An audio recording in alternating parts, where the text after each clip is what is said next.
The sip and see for my son was a beautiful affair, except for one detail. My husband's entire family was absent. I didn't get angry. Instead, the next day, I terminated a $350,000 project contract with my sister-in-law's husband. My name is Amy. I'm 32, a landscape architect. I own a small firm, but it provides a good living. I'm not bragging, I'm just setting the scene. I built my career on merit, on long nights hunched over blueprints, on standing under the scorching sun at construction sites, forcing a smile to maintain my reputation.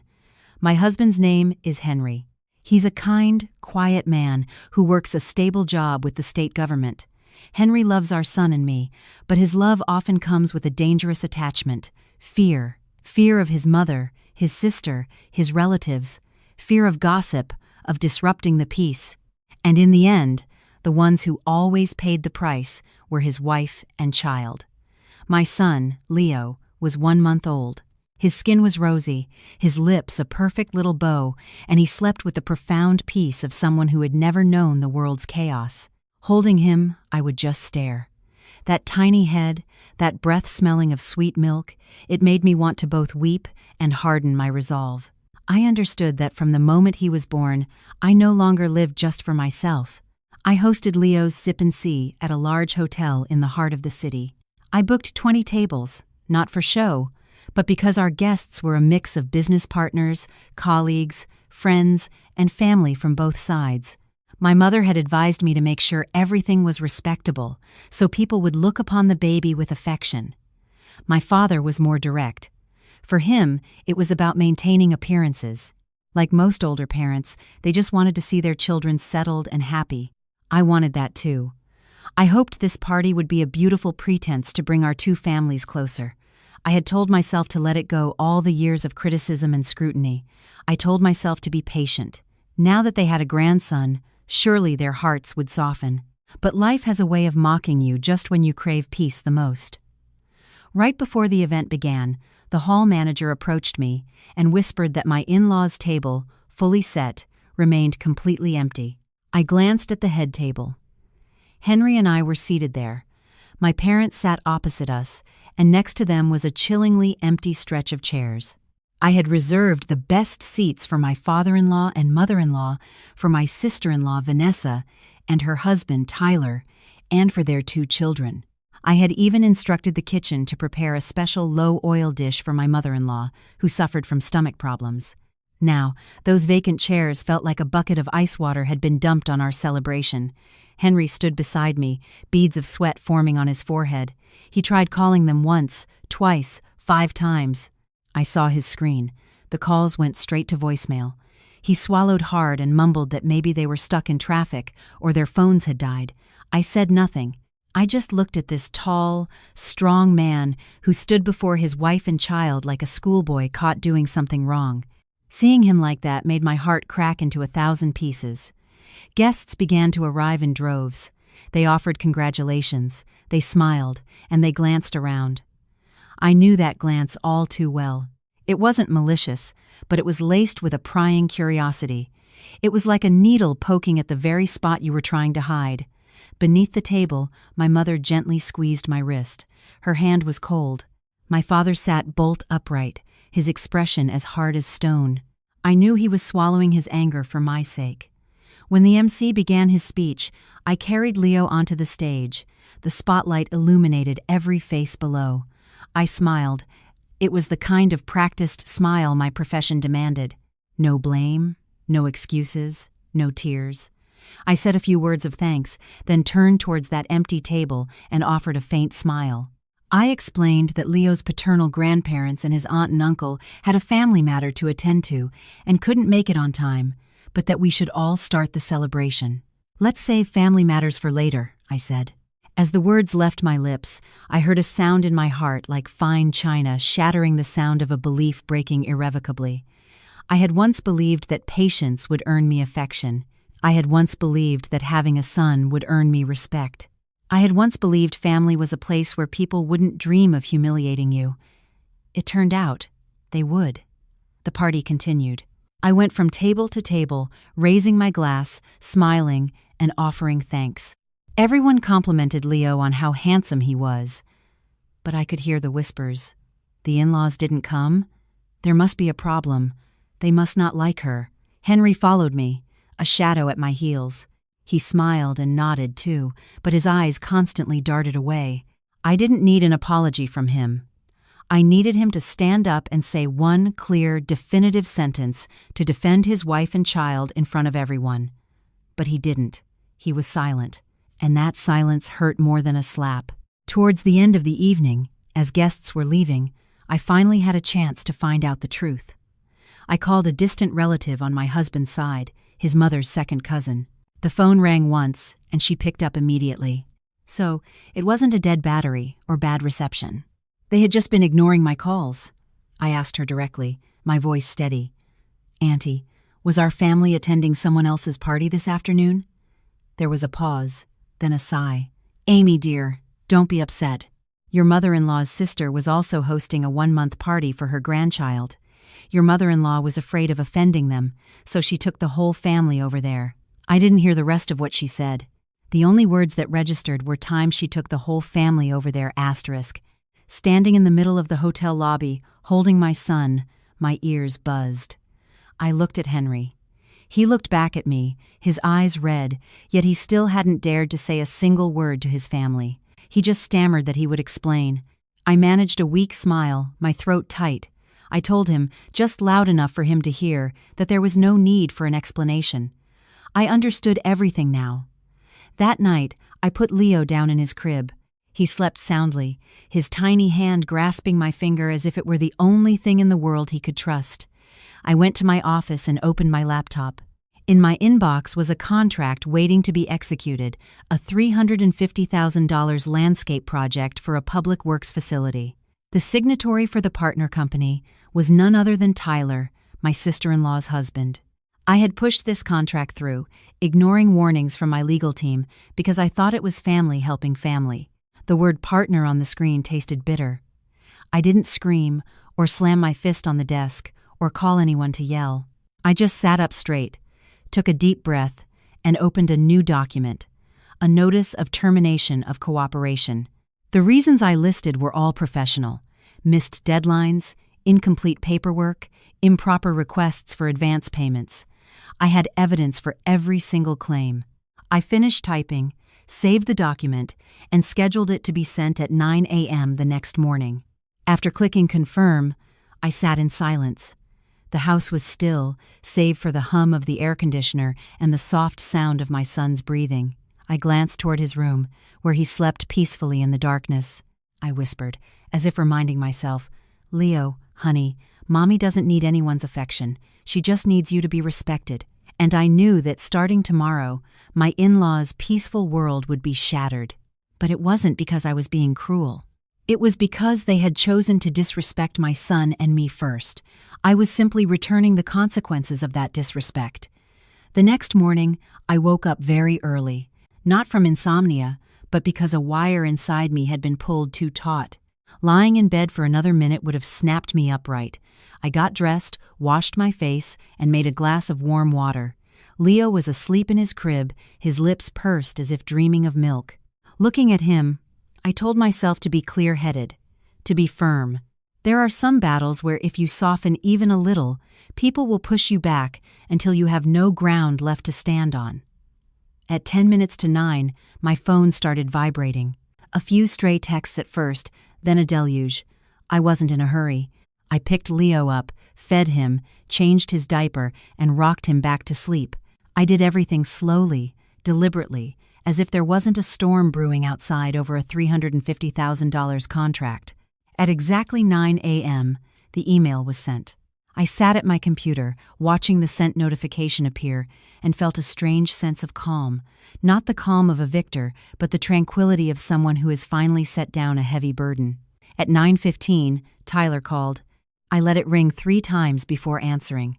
His voice on the other end was strained, trying to maintain a professional tone, but the frustration bled through every word. "Amy," he said, "can you please double-check for me? Did your company send a termination notice? Is this some kind of mistake? The project is underway. We've already assigned staff and ordered materials. I listened without interrupting. When he finished, I replied in the even tone of a business meeting. "It's not a mistake, Tyler. It was a company decision. Our legal department reviewed the project milestones and your paperwork, and since you couldn't meet the requirements, we're halting the project." Tyler paused for a second. Then his voice dropped into a familiar, wheedling tone. "Amy, business is business, I get it. About the party yesterday, we can talk about that later. We're family after all. For Henry's sake, for little Leo's sake, don't be so harsh." I let out a small, dry laugh. I had expected this. When they needed money, they called you family. When they needed to save face in front of relatives, they forgot you were family too. "You're right," I said. "Business is business, which is exactly why we need to proceed professionally. My company can't risk an entire project and team on the basis of the word family." Tyler started losing his patience. His voice rose, revealing his true colors. "You talk about risk, but do you know who I had to ask to get this contract? Henry's mother and sister ran around for weeks for this. You signed it, and now you're backing out. Have you thought about the consequences? You're going to ruin us, Amy." I paused. The word ruin rolled off his tongue so easily, as if I were the one causing it. I glanced toward my son's room. Leo was still asleep, his tiny fists curled like new leaves. I spoke slowly. "Tyler, I signed because I trusted them. I trusted my mother-in-law, I trusted Henry, and I trusted my sister-in-law. But do you know what your mother-in-law and your entire family did yesterday, on the day of my son's 1-month celebration?" Tyler was silent. I knew he knew. He just wanted to ignore it, to change the subject. I continued, my voice steady. "If people are willing to abandon their own grandson in front of the whole world, then I have no reason to break my back to save your company. We're done here." "Amy," Tyler growled, "you do this, and you're destroying your own family." I replied without hesitation. My family was already destroyed the moment I saw those empty chairs at the head table. I'm just the one who stopped pretending. I hung up. My hand wasn't shaking. I put the phone down and stood up to open the curtains, letting more light in. The morning sun fell on the floor, thin as paper, but it made me feel like I could breathe again. Less than 5 minutes later, my mother-in-law, Carol, called. I never called her by her first name to her face. I still used Mom as a basic courtesy. But in my heart, the word no longer held any warmth. The moment I answered, her voice grated like a knife. "Amy, what kind of game are you playing? Who do you think you are, canceling Tyler's contract? Are you trying to destroy this family's livelihood?" I heard every word. And I heard what she didn't say. She didn't ask how Leo was. She didn't mention the party. She didn't ask if I was upset. She only asked about the contract. "Is the contract the only reason you called, Mom?" I asked. She faltered for a moment, then quickly changed the subject. "I already told you about yesterday. There was an urgent family matter with my relatives. I had to be there. You're still young. You don't understand how to navigate these things." A laugh escaped me, not loud, but sharp. "Navigating family politics is one thing, Mom. But leaving your daughter-in-law to hold her baby in front of 20 tables of guests, to be stared at and questioned, while the entire family turns off their phones, what kind of navigation is that?" She exploded. "You insolent girl! Are you blaming me? I'm your mother-in-law. I don't owe you anything." I gripped the phone tightly. I wanted to scream, to drill every word into her ear, but I remembered Leo was sleeping. I reined it in and said slowly, "You don't owe me anything, but you owe your grandson a blessing. You owe your grandson your presence." She was silent for a beat, then deflected everything back onto me. "He's just a baby, what does he know? The important thing is that as a woman, you need to know how to be patient. A woman who is too stubborn will break up her family." That sentence sent a chill down my spine. I suddenly understood. In her eyes, I wasn't a person. I was a woman, a thing that had to be patient, while a man like Henry, whose silence bordered on cowardice, was forgiven because he was a man. "You want me to be patient? Fine. But to what extent?" I asked. "Until I'm disrespected? Until I have to beg people to show affection to my own child?" She yelled, "Enough! You canceled the contract so you can deal with explaining it to your company. If Tyler's business collapses, I won't let you get away with it, I replied, still calm. You can do whatever you want, Mom, and I will do what's right for my company and for my son. She threw one last sentence at me like a nail in a coffin. You think you're so smart, don't you? If you're so smart, then you can raise your son by yourself. Don't expect this family to acknowledge him anymore. I went numb. Not from fear, but from the raw, naked truth. They only acknowledged me when I was useful, when I made money, signed contracts, brought in projects. But me as a mother, a wife, a daughter-in-law, I wasn't worth a shred of affection. Fine, I said. I'll raise him myself. I hung up. This time, my hand trembled slightly. I sank into a chair, staring blankly at the wall. An image of the hotel ballroom flashed in my mind. The empty chairs, the curious stares, my forced smile. I used to think my patience was for the sake of keeping my family together. Now I realize that some families can't be held together, no matter how hard you try, because their foundations were never built on love. Just then, the phone rang again. This time, it was Henry. Seeing his name on the screen gave me a strange feeling, both familiar and distant. I answered. Amy, his voice was tired. Please, don't make things worse. I'm at Mom's house. She and Vanessa are crying. The whole family is in chaos. The phrase, the whole family, felt like another slap. The whole family was in chaos over a lost contract. But yesterday, when I was standing in that ballroom holding our son, how chaotic was my world. Did he even ask? Did you call your mother after we got home last night? I asked. He stammered, yes, but she was busy. And Vanessa said, I cut him off, my voice quiet but sharp. Henry, did you ask your mother why the entire family turned off their phones when I called? He was silent, a silence as heavy as a stone. Amy, Mom is Mom. Please try to understand. At that point, I wasn't angry anymore. I just felt a deep, permeating sadness that reached the roots of my teeth. Don't ask me to understand anymore, I said. I've been understanding for 5 years. The result is that my son is treated like an excuse for people to show off, and I'm treated like a contract signing machine. His voice started to get defensive.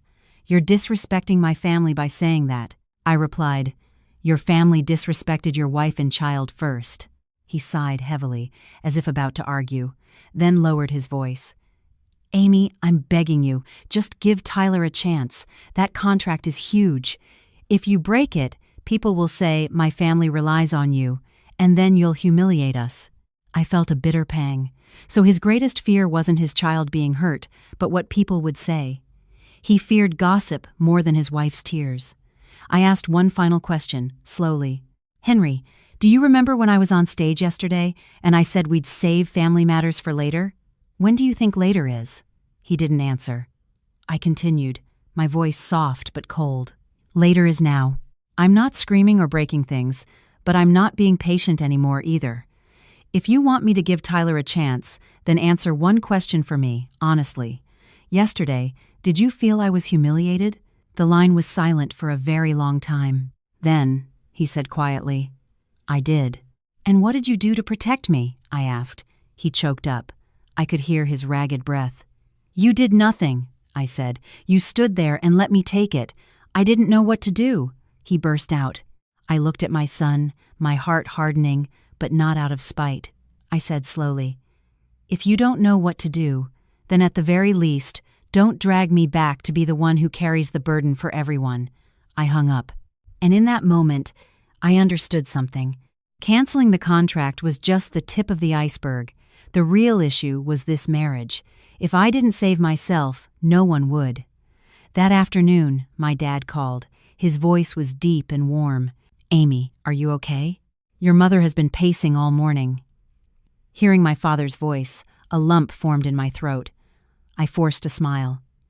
I'm okay, Dad. He paused, then said, Daughter, a home is a place you return to for support. If you go home and get hurt, then stand up straight. Your mother and I aren't rich, but we can raise our grandchild, and we can take care of you. I bit my lip to keep from crying. Thank you, Dad, I said. After hanging up, I picked Leo up and pressed my cheek against his forehead. I whispered, Did you hear that? Grandpa loves you. A warmth spread through me like a glowing ember. I knew I wasn't alone. Later that afternoon, the doorbell rang. I checked the security camera. Carol was standing there, and next to her was Vanessa, Henry's sister. Vanessa wore heavy makeup and bright red lipstick, as if she were out for a day of fun, not coming to talk to her sister-in-law. Behind them, I could see the faint outline of Tyler. I didn't open the door. I took Leo into his room and laid him down, then came back and pressed the intercom button. "Mom, Vanessa, what can I do for you?" My mother-in-law's voice was sharp. "Open the door. Are you trying to hide? Do you think this is over just because you locked the door?" I replied calmly. "I'm not hiding. I just don't want you coming in and raising your voice in front of Leo." Vanessa cut in, her tone dripping with acid. "You act so innocent. You pull one stunt and my whole family is in chaos, and now you're preaching about morality?" I looked straight at the camera. "Vanessa, you call me your sister, so speak to me with respect. Say what you want, but don't forget what you did yesterday." They went quiet outside. I knew they hadn't expected me to confront them directly. My mother-in-law changed her tune, feigning softness. "Amy, about yesterday, it was a difficult situation for me. But let's let bygones be bygones. Open the door so we can talk properly. Think of what the neighbors will say." A bitter smile touched my lips. Again with the neighbors, again with appearances. "You want to talk? Then talk from out there." "I can hear you," I said. Outside, Tyler spoke up, trying to sound gentle. "Amy, please let me in for a few words. I'm being sincere." "No need to come in. Just say it," I replied. I heard Vanessa take a sharp breath, as if about to curse, but my mother-in-law cut her off. She spoke quickly, afraid I'd interrupt. "You canceled the contract. You made this family lose face. You've endangered Tyler. What do you want? Do you want me to apologize?" "Fine. I'm sorry. Are you happy now?" Her apology held no remorse. It was like tossing me a bone in exchange for $350,000. I stood silently, listening to my own heartbeat, then spoke very slowly. "Are you sorry about the contract, or are you sorry for skipping Leo's party?" The silence outside was absolute. I continued, my voice no longer shaking. "If you're sorry about the contract, then don't be. That's a business matter. But if you're sorry about Leo, then say one thing and mean it. Asterisk, I was wrong to abandon my grandson, asterisk. If you say that from the heart, I'll open the door." My mother-in-law's voice shot up, shrill and furious. You dare to set conditions for your mother-in-law?" I saw it clearly then. She couldn't say those words. She couldn't admit she had abandoned her grandson. She just wanted her advantage back, I replied, my voice clear. "Yes, I'm setting conditions, because I have nothing left to lose but my dignity as a mother." After that, Vanessa unleashed a torrent of insults. I didn't listen. I just turned off the intercom and walked away. I went into my son's room and sat beside his crib, listening to him breathe. My heart ached, but I also felt a sense of relief. I ached because I knew I had crossed a line I could never go back on. I was relieved because, finally, I hadn't bowed my head. But I also knew they wouldn't stop there. When people lose something they value, they will find a way to get it back. And I knew that tonight, or tomorrow, they would find my weakest point and strike. Henry. That night, I barely slept. It wasn't because I was scared, but because my mind was racing, playing out all the scenarios I knew my in-laws would concoct. I had lived with them for 5 years, long enough to know their patterns. When being soft didn't work, they would get tough. When being tough didn't work, they would cry. And when crying didn't move you, they would shift the blame to someone else and force that person to bear the responsibility. That person was always Henry. Around midnight, my phone vibrated. A short text from him. Asterisk, Amy, can I come home to talk? Asterisk, I stared at the message for a long time. The word home in his text made me want to laugh. Which home? My home? The one I bought with my own money before we were married, where I was raising our son alone? Or the home in his mind, where his mother and sister were sitting and calculating every dollar of that lost contract? I replied with just 2 words. Asterisk, come home. Asterisk, 2 words. Not an invitation, not a rejection, but I knew it was going to be a long night. Around 1 a.m., the door opened. Henry walked in. His shirt was wrinkled, his eyes were red, and his hair was a mess. He didn't look like a man coming home, but like a child who had just been scolded and had nowhere else to run. I stood in the doorway of Leo's room, holding our son. I didn't invite him to sit, nor did I ask if he had eaten. I just said, "Talk." Henry stood in the middle of the living room, clenching and unclenching his fists. It took him several tries to speak. Mom and Vanessa," they said a lot. "Tyler is getting pressure from the bank.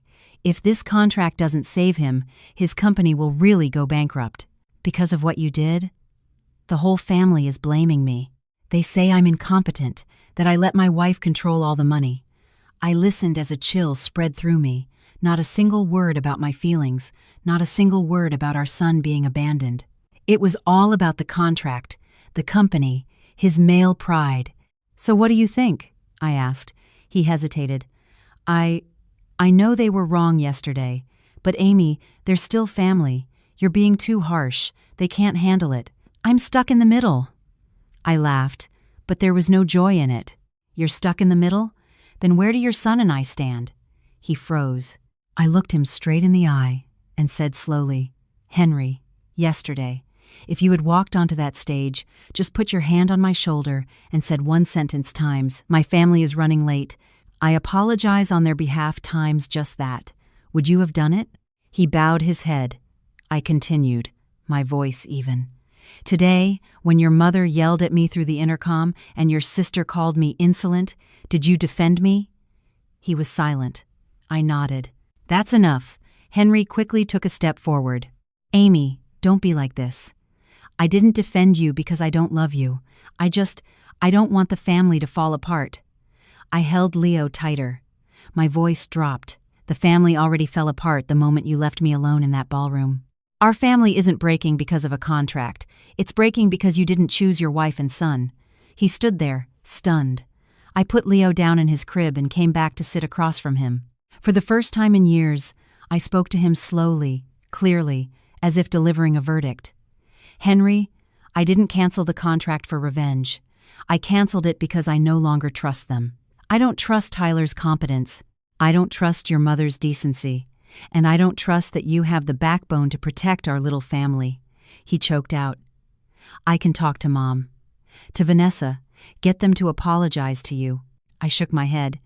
"I don't need their apology. I need you to answer one question." He looked up.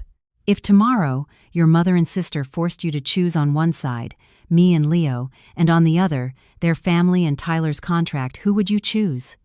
The question hung in the air like a stone. I watched him without blinking. He opened his mouth, then closed it again. I could see the panic in his eyes, not the panic of losing his wife, but the fear of losing his mother, of being labeled a disrespectful son, of being ostracized by his relatives. A minute passed, then 2. Finally, he whispered, "Amy, please don't make me choose." My heart ached, but only for a moment. I nodded, as if I'd known all along. "Then you've already chosen." He flinched. "No, Amy, I haven't." I cut him off. "When you don't choose your wife and child, you have already chosen them." The air in the room was so thick I could hear the clock ticking. Leo stirred in his crib, letting out a soft whimper as if sensing the tension. I went to pick him up, turning my back to Henry. "Go back to your mother's house, Henry. You can't help anything here anymore." He was horrified. "You're kicking me out?" "No," I replied. "I'm sending you back to where you belong." He stood silently, then suddenly dropped to his knees in front of me. I froze. In 5 years of marriage, this was the first time he had ever kneeled, but I didn't feel moved. I only felt pain. "Amy, I'm begging you, for our son's sake, reinstate the contract. I promise. I'll be different from now on." I looked at the man kneeling at my feet. I suddenly remembered our wedding day. He had held my hand, trembling, and promised to shelter me from the rain. Now, at the first sign of a storm, he was hiding behind his mother. I spoke very softly. "Get up, Henry. Kneeling before me won't make you a better father," he cried, real tears. His sobs were choked, masculine, and broken. But in those sobs, I didn't hear a single apology to our son, Only pleas for me to save times his time's family. I turned away. Go home. I'm tired. He wouldn't move, still kneeling. Amy, if you don't reinstate the contract, my mother will force me to divorce you. I whipped around to look at him. Well then, that's better. At least we can stop beating around the bush. He was stunned. Listen to me carefully, I said, enunciating every word. If we get divorced, it won't be because I destroyed your family. It will be because you are not fit to be a husband or a father. With that, I carried Leo into the bedroom and closed the door, leaving him alone in the living room. He sat out there until almost morning, then left quietly. The next morning, just after I had finished feeding Leo, my phone rang. It was my father. Amy, some people from your husband's family came to see your mother and me this morning. I tensed. What did they say, Dad? Carol and Vanessa came. They were crying, saying you canceled the contract and made their whole family suffer.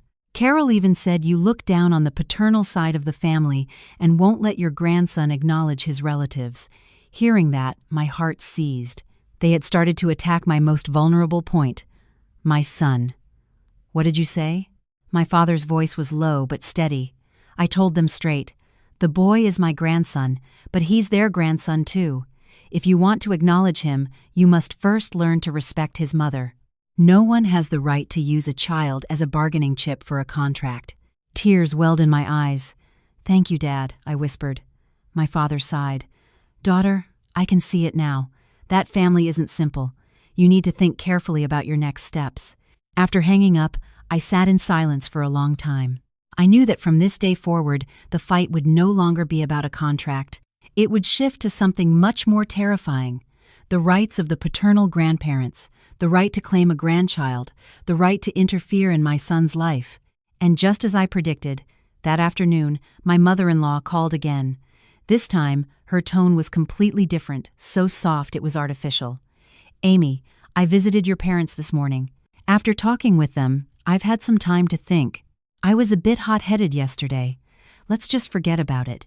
Reinstate the contract for Tyler. I promise, from now on, I'll treat Leo like gold. The phrase, treat Leo like gold, made my blood run cold. I asked very quietly, are you planning to treat Leo like gold, or the contract like gold? She paused for a second, then gave a forced laugh. You're being unfair to me, dear. I continued in an even tone. If you want to acknowledge your grandson, you have to acknowledge his mother too. Can you do that? Silence on the other end. I added, calmly. If you still see me as just a woman who needs to be patient, then don't expect to teach my son how to be a decent human being. She started to cry for real, a choked, self-pitying sound. You're so cruel. He's my only grandson. I closed my eyes. My heart ached, but my mind was clear. Precisely because he is your only grandson, you should never have abandoned him in front of the world. I hung up. That evening, Henry texted me. Asterisk, my mom says if you don't reinstate the contract, she will file for visitation rights. Asterisk, I stared at the message, my heart sinking. I knew they were ready to drag the law into this to pressure me. But I also knew Leo was with me. I had done nothing wrong. I was not afraid. I carried my son out to the balcony and watched the city lights come on. I whispered to him, Leo, honey, I won't stop anyone from loving you, but I will not let anyone use you to trade for money. And I understood that from tomorrow on, things would enter a new phase. It would no longer be a struggle over a contract, but a struggle over a child. From that night on, I lived in a strange state of being, both calm and taut as a violin string. On the surface, the house was quiet. My son slept well, and I went to work, attended meetings, and signed documents as if nothing had happened. But inside, I knew my in-laws wouldn't give up so easily. They were used to holding the knife. Now that I had taken it from them, they would find a way to stab me back, regardless of who was right or wrong. The next morning, I dropped Leo off at my mother's. She took him from my arms, her eyes searching mine. I smiled and said I was just heading to work for a bit and would be back soon, but in my heart, I knew today might not be peaceful. Sure enough, just after 9 a.m., my secretary informed me that I had a visitor who claimed to be family. I glanced at the security monitor in the company lobby. Vanessa stood there, dressed immaculately, holding a designer handbag, her face a mask of ice. Beside her was a middle-aged man who looked like a lawyer. I took a breath and told my secretary to send them up. Vanessa walked in and immediately scanned my office, her eyes filled with unconcealed displeasure. She sat in the chair opposite me without a greeting and pulled a stack of papers from her bag. "Amy, I'll be direct to save time. My mother didn't want to make a scene, but you've pushed her too far. This is a letter of authorization from Henry, retaining this lawyer to advise on securing visitation rights for Leo." I looked from the papers to the man. He gave a slight nod, his voice professionally measured. "Miss Davis, by law, the paternal side of the family has the right to visit the child. If you obstruct this, your in-laws can file a petition with the court." I wasn't angry. I was just sad that they had resorted to this so quickly. I asked calmly, "Does Henry know you two are here today?" Vanessa smirked. "My brother knows. He's miserable, and you're the one who put him in this position." "What kind of wife are you?" I nodded slowly. "So he agrees to let his family use our son as leverage against me." Vanessa laughed coldly. "Don't try to sound so noble. He's our family's grandchild. We have rights." I looked her straight in the eye, my voice dropping. "Let me make something perfectly clear to you. He is my son and Henry's son, not the collective property of your family." The lawyer interjected, trying to mediate. "Miss Davis, it's best if both parties can come to an agreement. The family doesn't want this to become a public matter, but if you maintain this hardline stance, it could be disadvantageous for you." I let out a small laugh. "Disadvantageous how? I've raised my son since birth.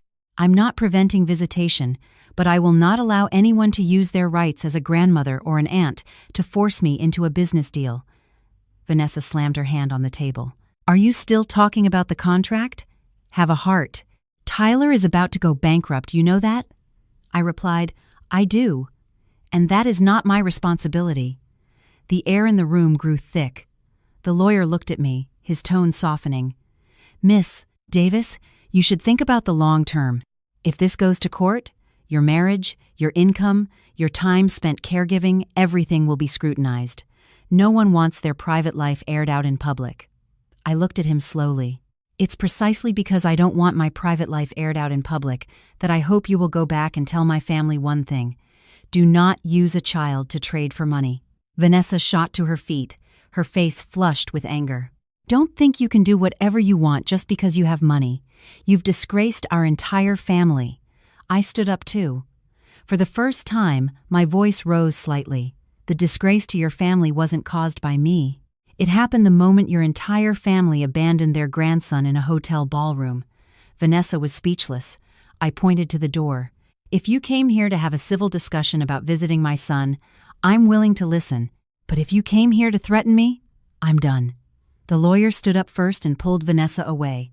Before she left, she turned back and threw one last dagger of a line at me. "You just watch out. My mother won't let this go."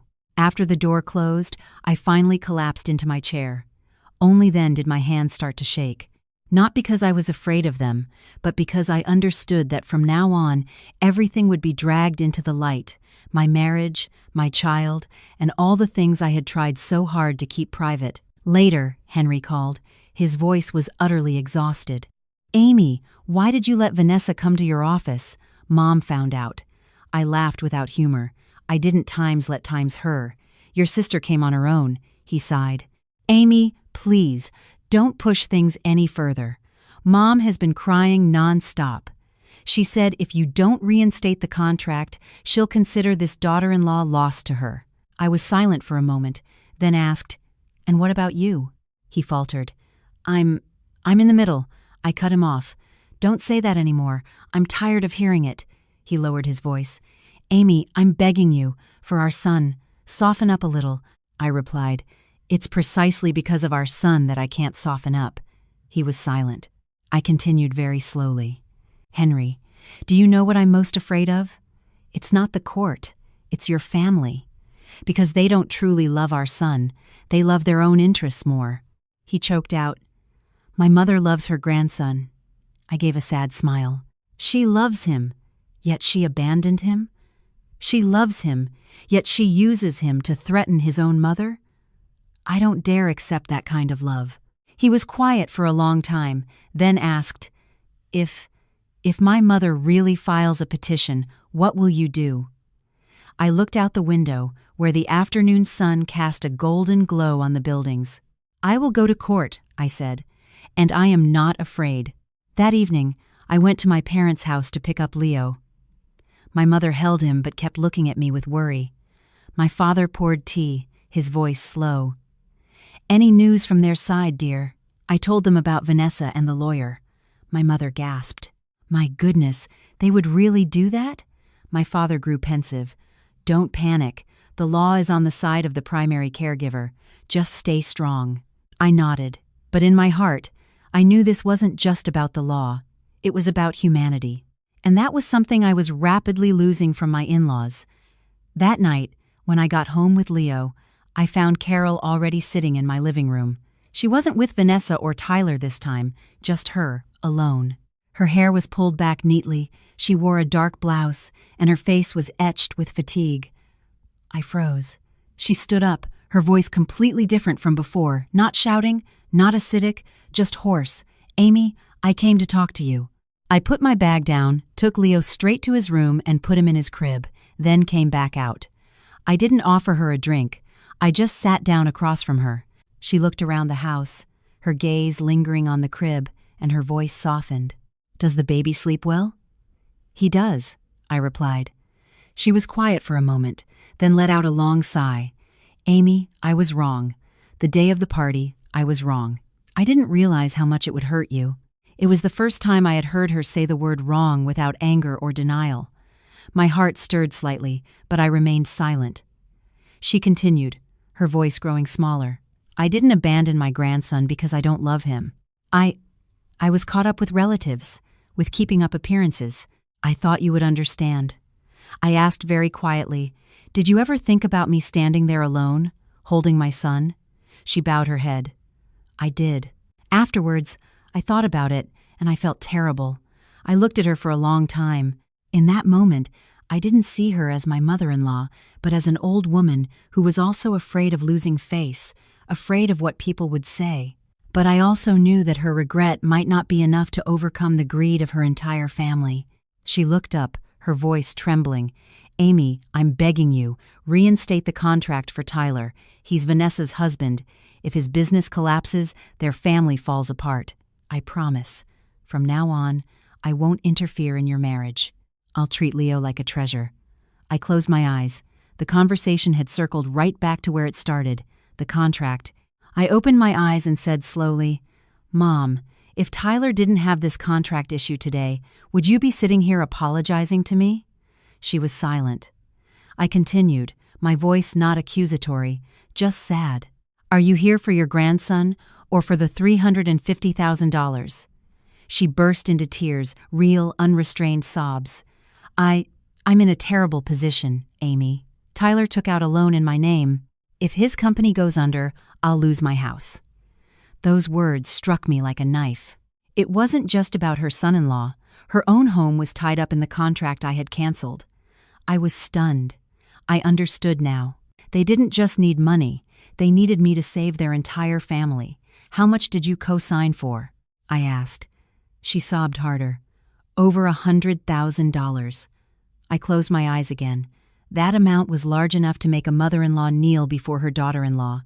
I sat in silence for a long time, my mind racing. I thought of Leo sleeping peacefully, of Henry's helplessness, of my parents' quiet support. I understood that if I softened now, I could save my in-laws' family. But from that day forward, I would be living in a family that saw me not as a person, but as a life raft. I opened my eyes and looked at her, speaking very slowly. "Mom, I feel for you. I truly do. But I cannot reinstate that contract." She looked stunned. I continued, "I am not a bank. I cannot use my company to carry the debt for my entire extended family. And I certainly cannot teach my son that the way to be loved is to trade yourself for money," she cried out. "So you want me to die?" That felt like a bolt of lightning. I shot to my feet, my voice trembling but clear. "Don't say that, Mom.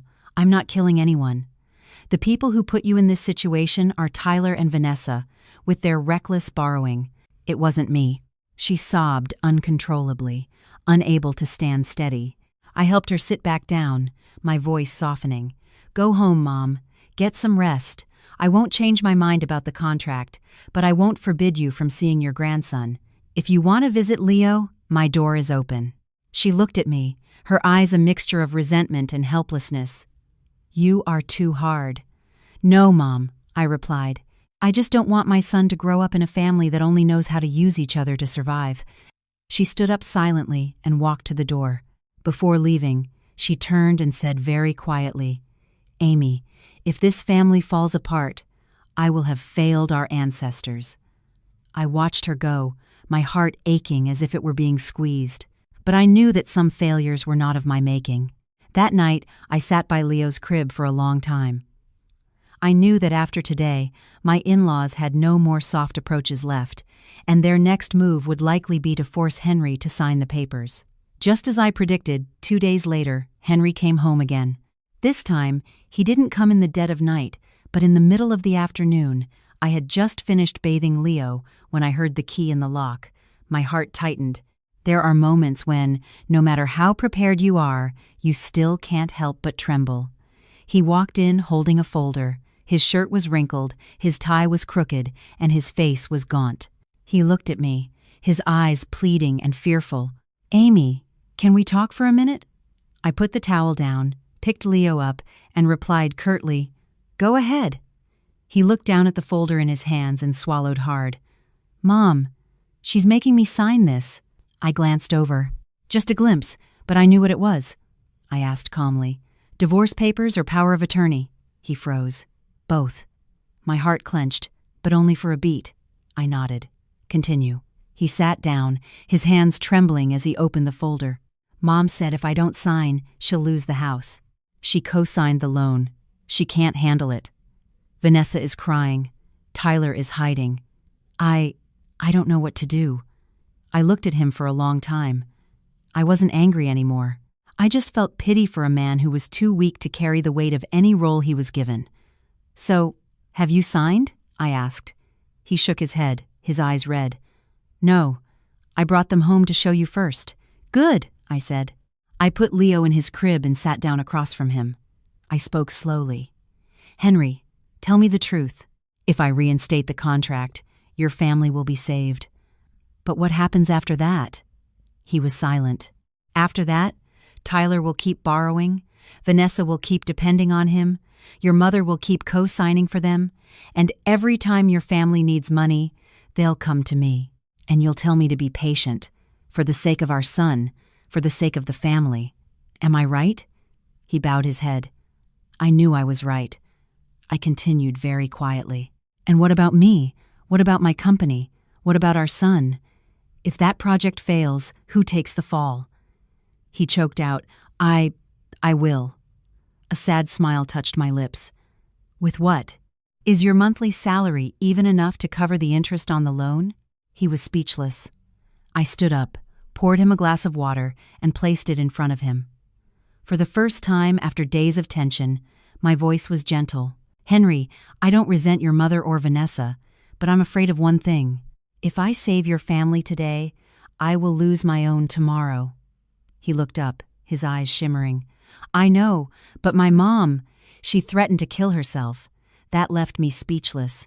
I stood frozen, my hands gripping the edge of the table. "She said that?" He nodded, his voice breaking. "She said if she loses the house, she has nothing left to live for." My mind flashed back to her sobbing in my living room, saying she had failed their ancestors. I understood. They were using her life to corner me. I sat down very slowly, my voice dropping. "Henry, do you really believe that?" He looked stunned. "Believe what?" "That your mother will die because of my contract." He was silent. "Or," I continued, "is your mother just using your fear to force you to sign, to force me to bow my head?" He couldn't answer. I sighed, feeling both pity and exhaustion. Henry, if your mother is truly contemplating that today, the person who needs to worry is not me. It's you, and Vanessa, and a doctor. No one has the right to force me to risk my company, my son, and my entire life to buy a false sense of peace for your family. He cried, silent tears running down his face, his shoulders shaking. I'm a terrible son.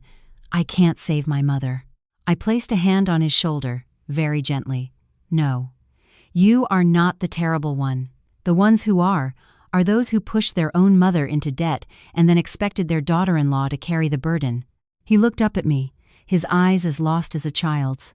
Amy, if I don't sign, my mom will kick me out of the house. I'll have nowhere to go. That sentence pierced my heart. I looked at him for a long time. In that moment, I realized that for the past 5 years, Henry had never truly had a home. At his mother's house, he was a son who had to obey orders. At my house, he was a husband who didn't dare to stand up for himself. He was always in the middle, belonging nowhere. Where do you want to go? I asked. He looked confused. Do you want to go back to your mother's house, where you have to sign divorce papers to save her? Or do you want to stay here, where you have a wife and son, but you have to have the courage to stand against them? He was silent for a very long time. I didn't push him. I knew this was the question that would define his entire life. Finally, he whispered, I'm scared. I nodded. I know, I continued, my voice slow, each word deliberate. But Henry, part of being a man is choosing which fear is greater, the fear of upsetting your mother, or the fear that your son will grow up without a real father. He trembled. I looked at him, my heart softening a little, but not weakening. You didn't bring these papers here to ask for my opinion. You brought them here because you didn't have the courage to sign them yourself. Am I right? He nodded, tears falling. Then, let me tell you my decision, I said, taking a deep breath. I am not reinstating the contract, and I am not signing divorce papers right now. But if you sign them because you were forced to, I will not take you back later. He panicked. Amy, don't I cut him off. I mean it. I will not keep a husband out of pity. I need a man who dares to stand with me. He looked at me, his eyes red. If I stand with you, my family will really fall apart. I replied, Your family is not falling apart because you stand with me. Your family is falling apart because they built it on debt and greed. He buried his face in his hands and sobbed. I let him cry. Sometimes tears have to fall for a person to see clearly. A long time later, he looked up, his voice hoarse. Amy, if I go back and tell my mother that I won't sign, that I choose my wife and son, will you believe me? I looked at him for a long time. My trust had been fractured, but I answered honestly, I will believe you if you do it. He nodded sharply, as if making a resolution. I'm going back to Mom's. I'll make it clear to her. I walked him to the door. Before leaving, he turned and looked at Leo in his crib for a long time. His gaze was different then, not fearful, but pained. He looks so much like you, he whispered. I nodded. He looks like you too, but I hope he doesn't inherit your weakness. He bowed his head and left. That night, I stayed awake. I didn't call or text. I waited for a decision that would determine not just his life, but mine as well. Around 3 a.m., my phone vibrated. A short text from Henry, but each word was like a hammer blow. Asterisk Amy. I told Mom I'm not signing. Asterisk, my heart seized. I called him immediately. His voice on the other end was hoarse and tired, but strangely calm. Mom cried. Vanessa screamed. Tyler slammed the table. Mom disowned me, called me a disrespectful son. She kicked me out. I closed my eyes. And then what? I left. I'm sitting in the parking lot in front of her building. Hearing that, tears streamed down my face. I whispered, "Come home." He choked out, "You'll still have me?" I paused for a beat, then replied, "Come home. Your son is sleeping." He broke down crying. This time, he wasn't crying out of fear, but out of relief at finally having chosen. Around 4 a.m., he arrived. I opened the door. He stood there, with nothing but a small backpack. I looked at him and felt a strange surge of compassion. A man kicked out of his own mother's house for choosing his wife and child. He walked in and looked around the house as if it were his last refuge. I handed him a blanket and pointed to the sofa. "You can sleep here for now." He nodded without protest. Before I went to my room, I turned back and said very quietly, "Henry, I can't promise I'll forget everything, but today you did the right thing. I acknowledge that." He looked at me, his eyes tired but bright. I went into my room and sat by Leo's crib. He was sleeping soundly, unaware of how his world was changing. I gently touched his cheek and whispered, "Honey, today, your father chose you." But in my heart, I knew that choosing today didn't guarantee he could hold on tomorrow. My in-laws had run out of soft approaches. They wouldn't stop. And when they couldn't sway me or break Henry, they would likely find another way, one that was deeper and more insidious. That night, neither Henry nor I slept much. He was on the sofa, I was in the bedroom. Only a thin door separated us, but it felt like the distance of our entire past life. I could hear him tossing and turning, his muffled sighs, an occasional cough he tried to suppress so as not to wake Leo and me. Near dawn, Leo stirred and whimpered. I picked him up and went to the living room to make a bottle. The kitchen light was on, and I saw Henry still sitting on the sofa, his back against the cushions, his eyes bloodshot. He clearly hadn't slept at all. When he saw me, he shot up, fumbling. "Let me hold him." I looked at him for a second, then nodded.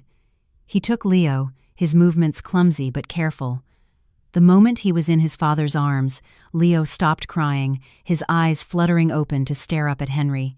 A faint smile touched Henry's lips, a rare sight after so many dark days. He recognizes me," he whispered, his voice trembling. I stood by the counter, mixing the formula, my heart softening just a little. There are moments when an apology isn't necessary. Just knowing you are still allowed to be a father is a form of redemption. After feeding and putting Leo back in his crib, I saw the first light of dawn breaking outside. I looked at Henry and said quietly, "Take the day off today." He nodded. "I already called in. I want to be home." I said no more. I knew today wouldn't be quiet. His mother would not let this rest. Sure enough, before 9 a.m., my phone rang. It was Carol. I took a deep breath and answered. Her voice was no longer tearful like before, but eerily cold. "Amy, come to my house," I replied calmly. "If you have something to say, Mom, you can say it over the phone." "This can't be said over the phone. It's important." She paused, then enunciated each word slowly. "I want to discuss the future of Henry and the baby." I gripped the phone tightly. "If you want to talk about your son and daughter-in-law, then be direct." She gave a dry laugh. "Don't worry, I'm not going to eat you alive. I just want to know how long you plan on keeping Henry." That sentence chilled me to the bone. I glanced over at Henry, who was standing near the kitchen, his expression anxious. "Henry is my husband. Whether I keep him or not is not for you to decide." Her voice turned sharp. "Then you bring him back to my house right now. I will not have my son hidden away by his wife." A small smile played on my lips, though a storm was raging inside me. "Mom, this is my home, and Henry's home. I'm not hiding anyone." She was silent for a few seconds, then said something that left me stunned. "In that case, I'll come over to see my grandson this afternoon." I froze. "I'm coming to see my grandson. I have the right to visit him, don't I? Or are you afraid that if I see him, I won't let him go?" The call ended there. I lowered the phone, my hand ice cold. Henry looked at me, understanding immediately. "My mother. She's coming this afternoon," I said flatly. His face turned pale. "Amy, maybe I should take Leo to your parents for a few days." I shook my head. "No need. Hiding won't solve anything. We have to face this sooner or later." He bowed his head, his voice small. "I'm afraid Mom will make a scene." I looked at him and said slowly, "If you stand behind me again today, silent while they cause chaos, then everything that happened last night will mean nothing." He flinched and looked straight at me. His eyes panicked, then gradually hardened. I will stand with you." I nodded. "I believe you. But remember, if you take even one step back, I'm letting go." That afternoon at 3 p.m. sharp, the doorbell rang. I checked the camera. Carol and Vanessa were outside. They were both well-dressed, but their faces were tense. I opened the door. Carol walked in first, her eyes sweeping the house as if inspecting her territory. Vanessa followed, her lips pressed into a thin line. "I came to see my grandson," Carol said coldly. "Of course. Please come in," I replied politely, and brought Leo out of his crib. Her expression softened the moment she saw him. She reached for him, her voice suddenly gentle. "Come to Grandma, let me see my little boy." I let her hold him but stood close by. Vanessa stood beside them, looking at the baby with a mixture of curiosity and resentment. After a moment, Carol sat down, holding the baby, and sighed. "Amy, I don't want things to be tense, but you have to understand, our family is in a very difficult position."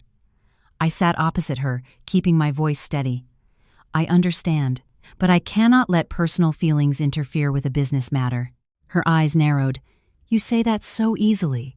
But without that contract, my family loses everything. I'm old. I can't bear the thought of becoming a renter." I softened my tone. "I'm willing to help you find a better place to live, or even help with some of the rent, but I am not reinstating the project." Vanessa shot to her feet. "How can you say that? My family loses our home, and you think offering to help with rent makes it okay?" I looked directly at Vanessa. "Your husband is the one who caused this problem. No one forced you and Tyler to sign those loan papers." Vanessa's face flushed. "But you're the wealthiest one in the family. If you don't help, who will?" That drew a sad smile from me. "Being the wealthiest doesn't mean I have to carry everyone else's burdens." Carol placed Leo back in his crib and turned to Henry, her voice trembling. "Henry, speak. Do you really want to abandon your mother?" Henry stood up, his fists clenched, his voice hoarse. "Mom, I'm not abandoning you, but I can't force my wife to do something wrong." She looked at him, tears streaming down her face. "So you'd let me die on the street?" My heart ached, but I didn't speak. This was his moment. Henry walked forward and knelt before his mother. The sight stunned me. He bowed his head, his voice choked. "Mom, I'm begging you, stop using your life to pressure me. I'm a terrible son for not being able to save our family, but I can't be a terrible husband and father for the rest of my life." Carol was speechless.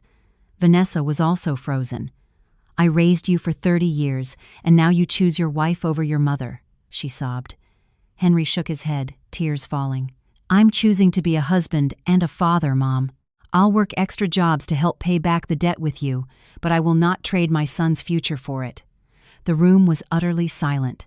I looked at him, and for the first time in my life, I saw Henry truly stand tall. Carol stared at her son for a long time, then turned to me.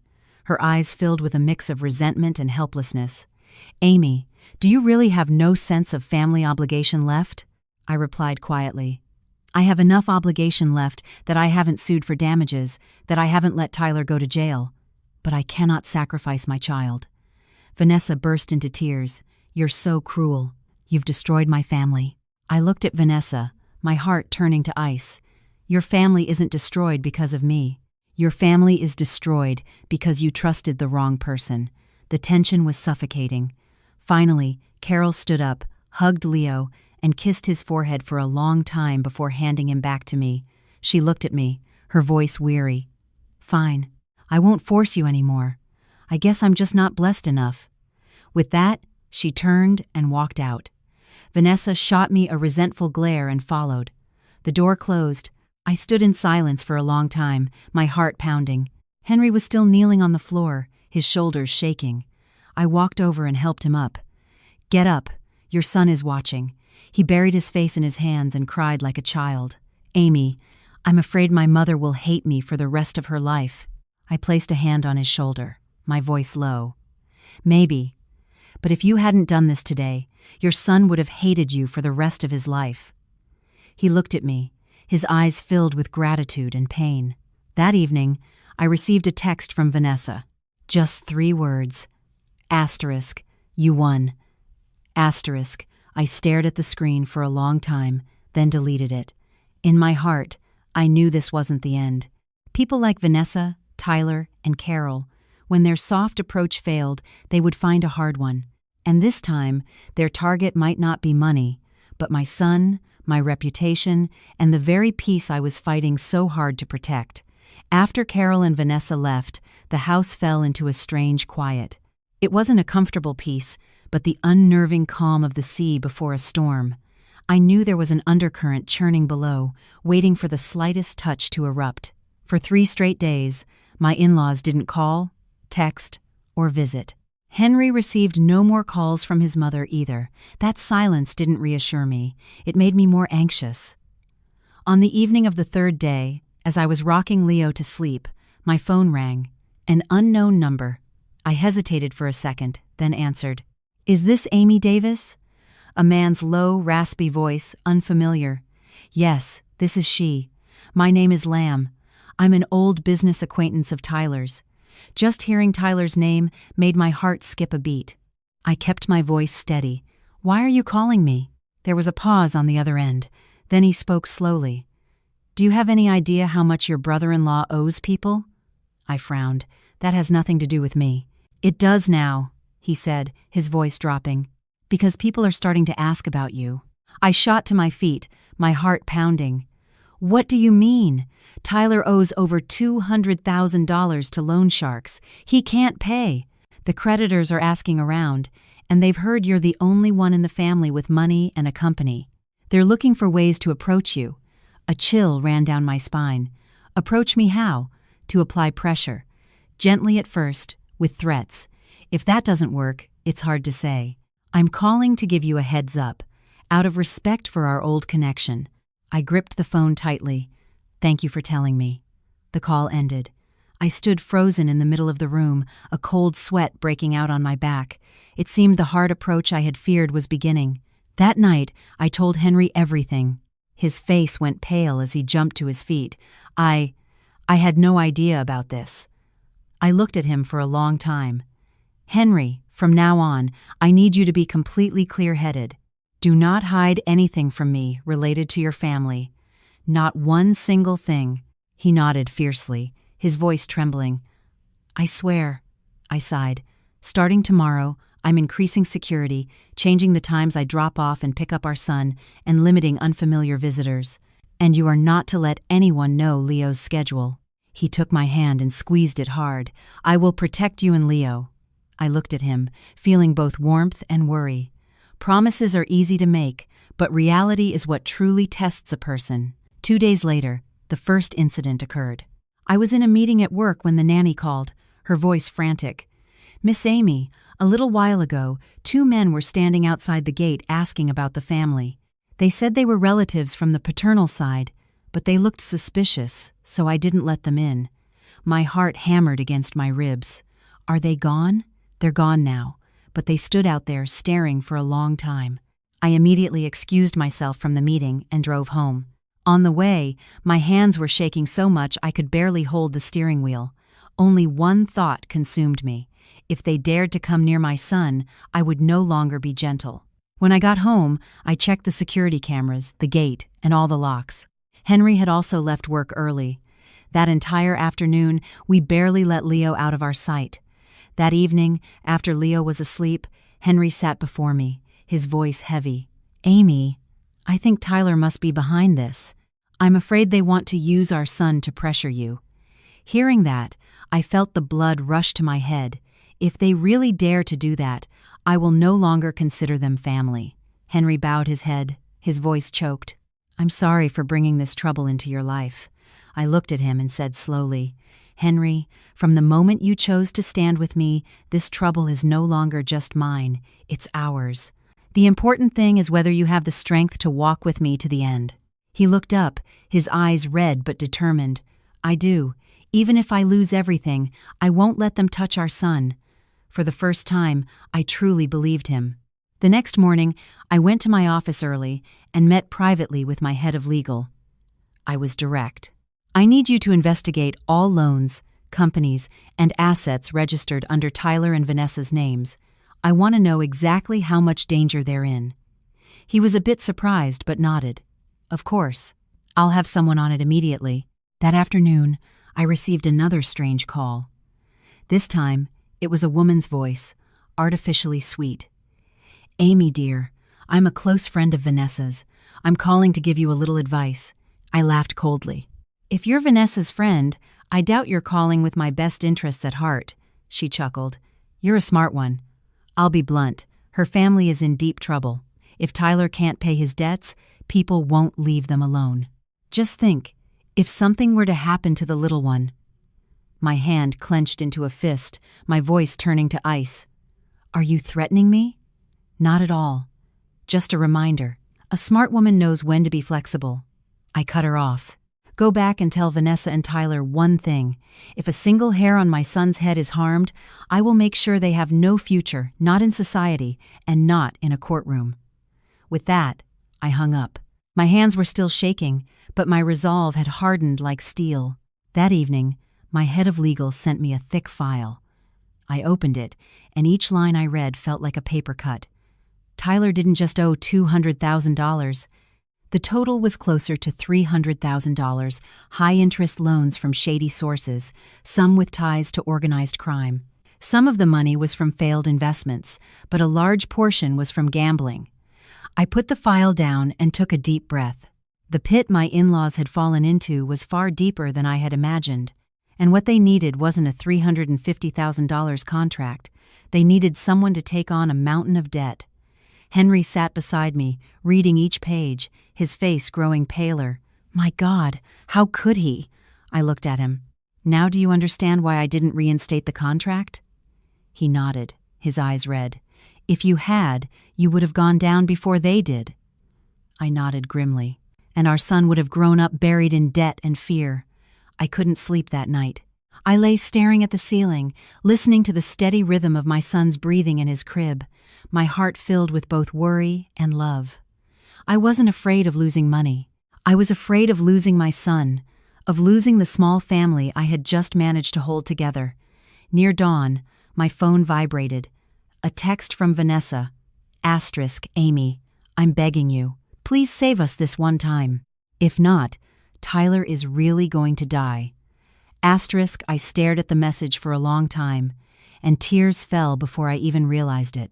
Not because I felt sorry for Vanessa, but because I understood that when people are pushed to the brink, they are capable of anything. I didn't reply right away. I picked Leo up, kissed his forehead, and whispered, Honey, Mommy won't let anyone take away your peace, even if it means she has to become the bad guy. But in my heart, I knew that from this moment on, I wasn't just fighting my in-laws anymore. I was stepping into a real war, where one wrong move could shatter my little family. After Vanessa's desperate text, I didn't reply immediately. I put my phone down, held Leo, and sat by the window for a long time. It was early, a thin mist cloaking the rooftops across the street. The neighborhood was quiet, but my heart was not, beating a heavy rhythm against my ribs. I knew that if I softened now, everything I had fought to protect would collapse. But if I was too hard, the consequences might extend beyond money. Henry woke to find me sitting there with our son, my expression heavy. He came over and asked softly, Vanessa texted again? I nodded. He sighed, his voice hoarse. She said Tyler is being threatened. If they don't get the money this week, they'll... He left the sentence unfinished, but I understood. I looked at him and asked very slowly, Henry, if I don't help, will you resent me? He stared at me for a long moment, then shook his head. No, I'll only resent myself for letting my family sink this deep. I nodded slowly. Good, I need you to remember that. No matter what happens, I don't want you to ever look at me with resentment. He took my hand and squeezed it. I promise. That afternoon, I called Vanessa myself. Where are you? I asked directly. Vanessa was taken aback for a second, then answered quietly, I'm at my mom's. 4 o'clock. Meet me at the Ann Locke coffee shop on Main Street. Come alone, I instructed. And don't tell anyone. Vanessa was silent for a beat, then her voice filled with hope.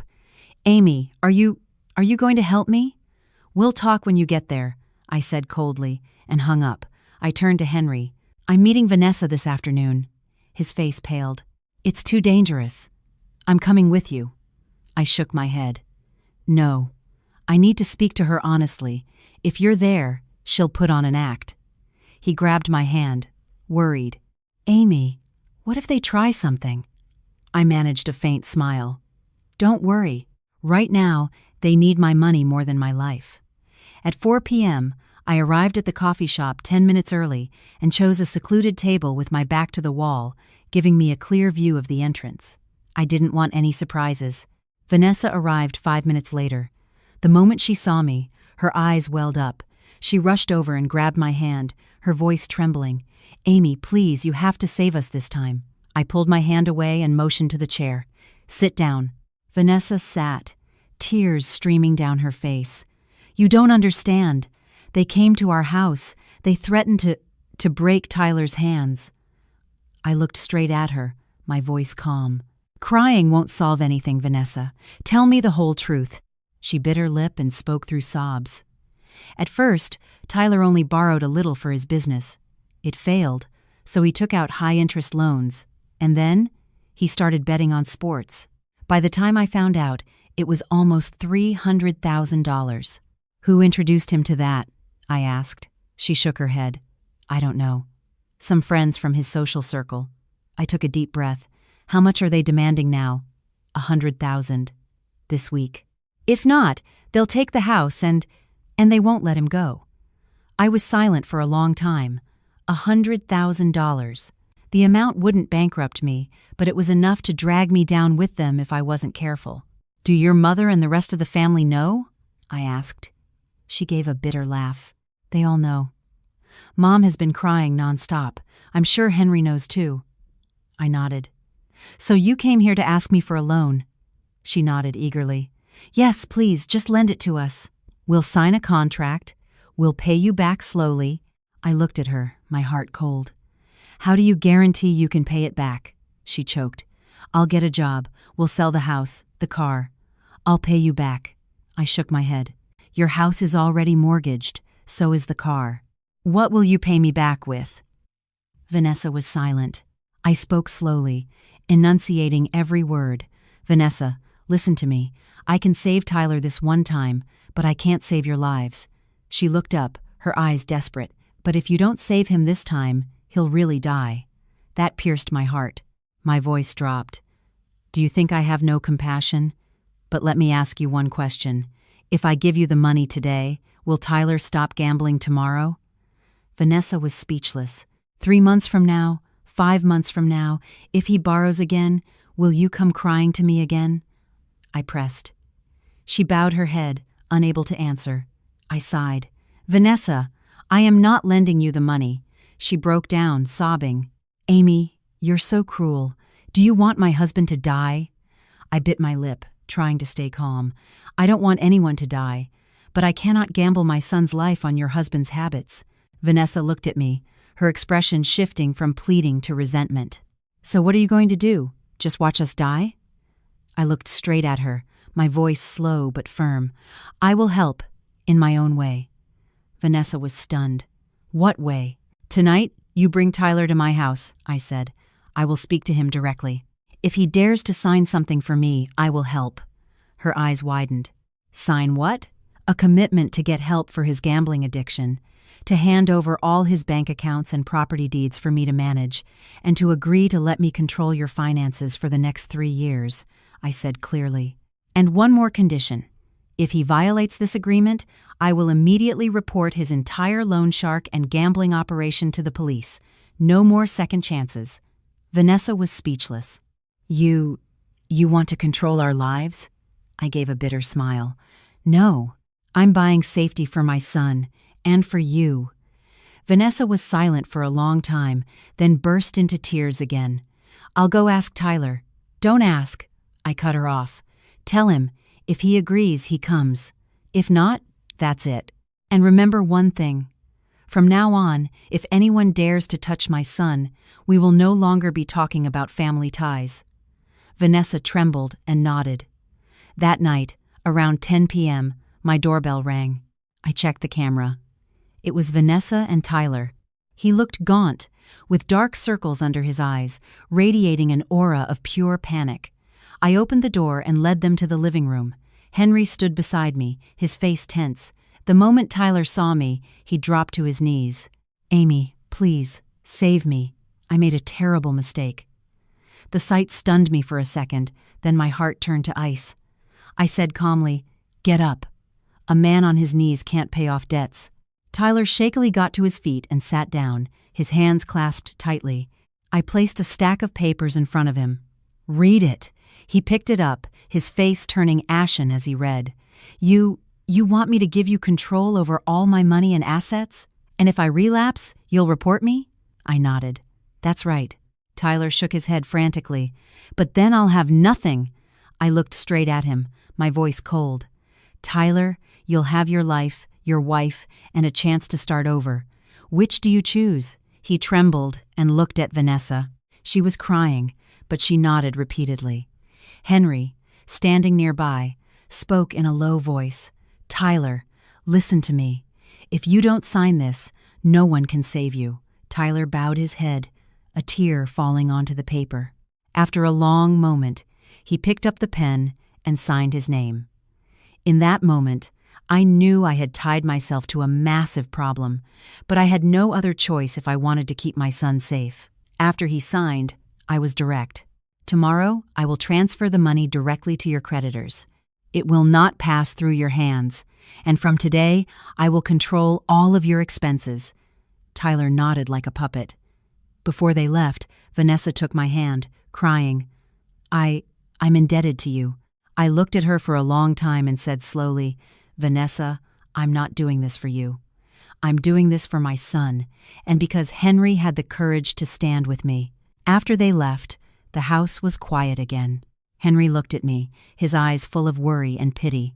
"Amy, you just saved them, but you also just walked into a storm." I gave a sad smile. "I know, but if I don't walk into the storm, my son will be in the middle of it." That night, I sat by Leo's crib for a long time, listening to his steady breathing. I understood that this battle was just beginning, and my enemies now were not just my in-laws, but debt, greed, and people pushed to the absolute edge. After the night Tyler signed the agreement, my home entered a strange phase. The loud confrontations and tearful pleas were gone, but the air was constantly tense, like a string pulled to its breaking point. Every phone ring, every car that stopped out front, made my heart leap with a familiar dread. The next morning, as promised, I wired the money directly to Tyler's creditors. I left no loopholes, no room for error. Before transferring the funds, I had them sign a detailed receipt confirming they had received the full amount and would cease all forms of harassment and threats against Tyler's family. The man representing them looked at me for a long time, his eyes a mix of wariness and respect.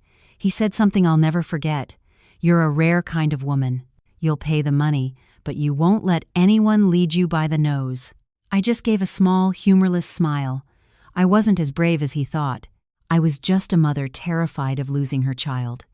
That afternoon, Tyler and Vanessa came to my house again. They brought everything: property deeds, car titles, bank cards, brokerage account information, even passwords to their emails and online banking. I sat at the table and reviewed each item, taking meticulous notes as if handling a major client's portfolio. Tyler sat opposite me, pale and quiet, his hands clasped, not daring to look up. Vanessa sat beside him, her eyes red and swollen, but her expression had changed.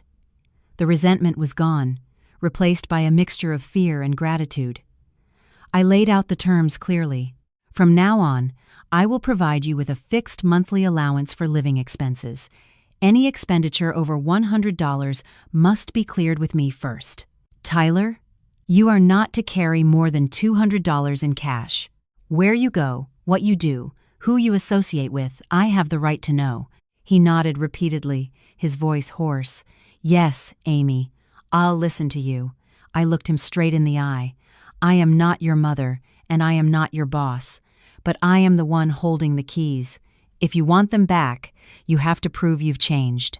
Vanessa took her husband's hand and cried, "Tyler, please try. For our baby."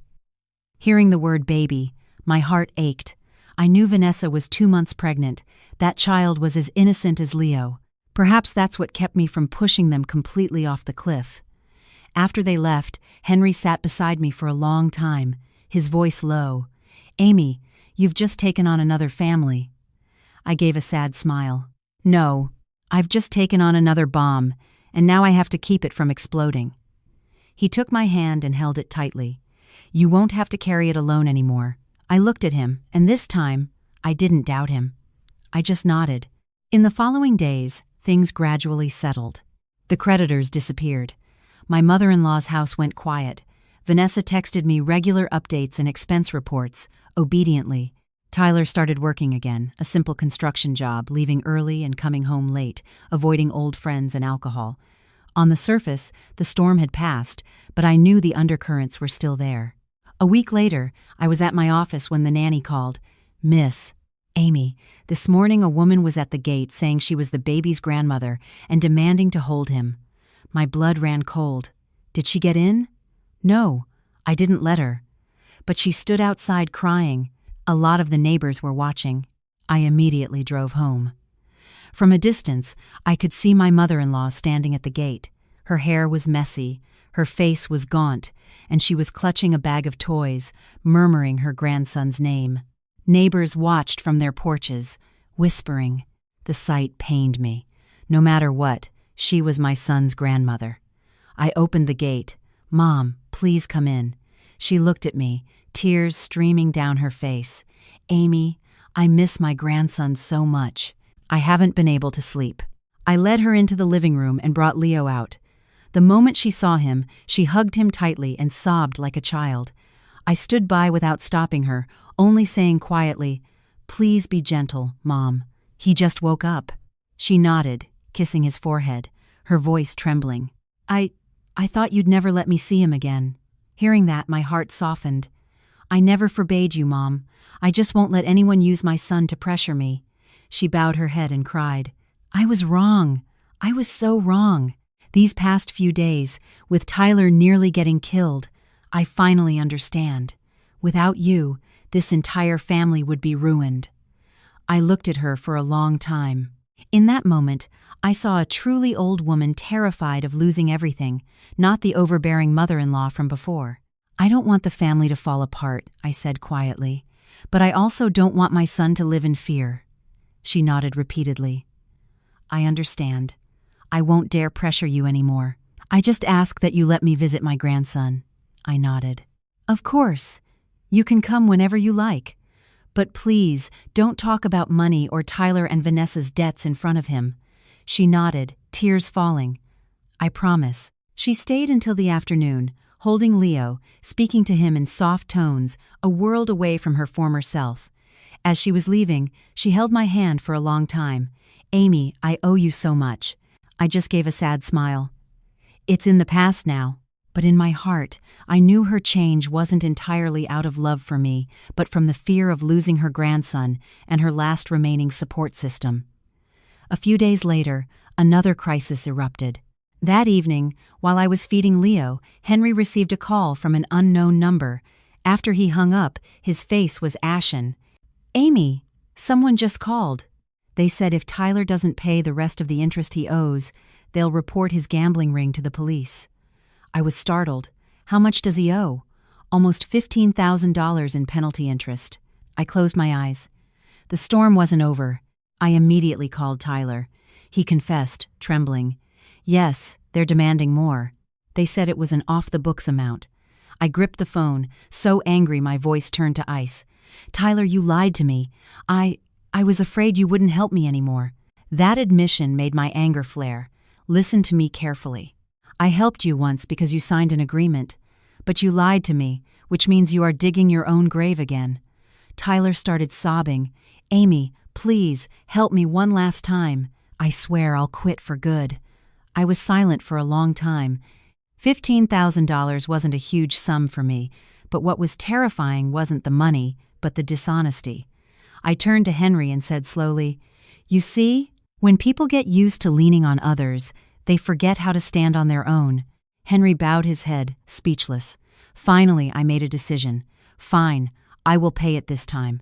But from today, Tyler, you are not allowed to live with Vanessa for the next 6 months." Tyler was stunned. "Amy, you're kicking me out?" "Not kicking you out. It's the only way for you to break away from your old environment," I said, my voice firm. You will go to the countryside and stay with your uncle. You will work on his construction crew. 6 months with no cash, no smartphone, and no old friends. If you can do that, I will continue to honor my side of the deal." Vanessa burst into tears. "Amy, we're newlyweds. I'm pregnant." I looked at her, my heart aching but my voice firm. "It's precisely because you're having a child that I'm doing this.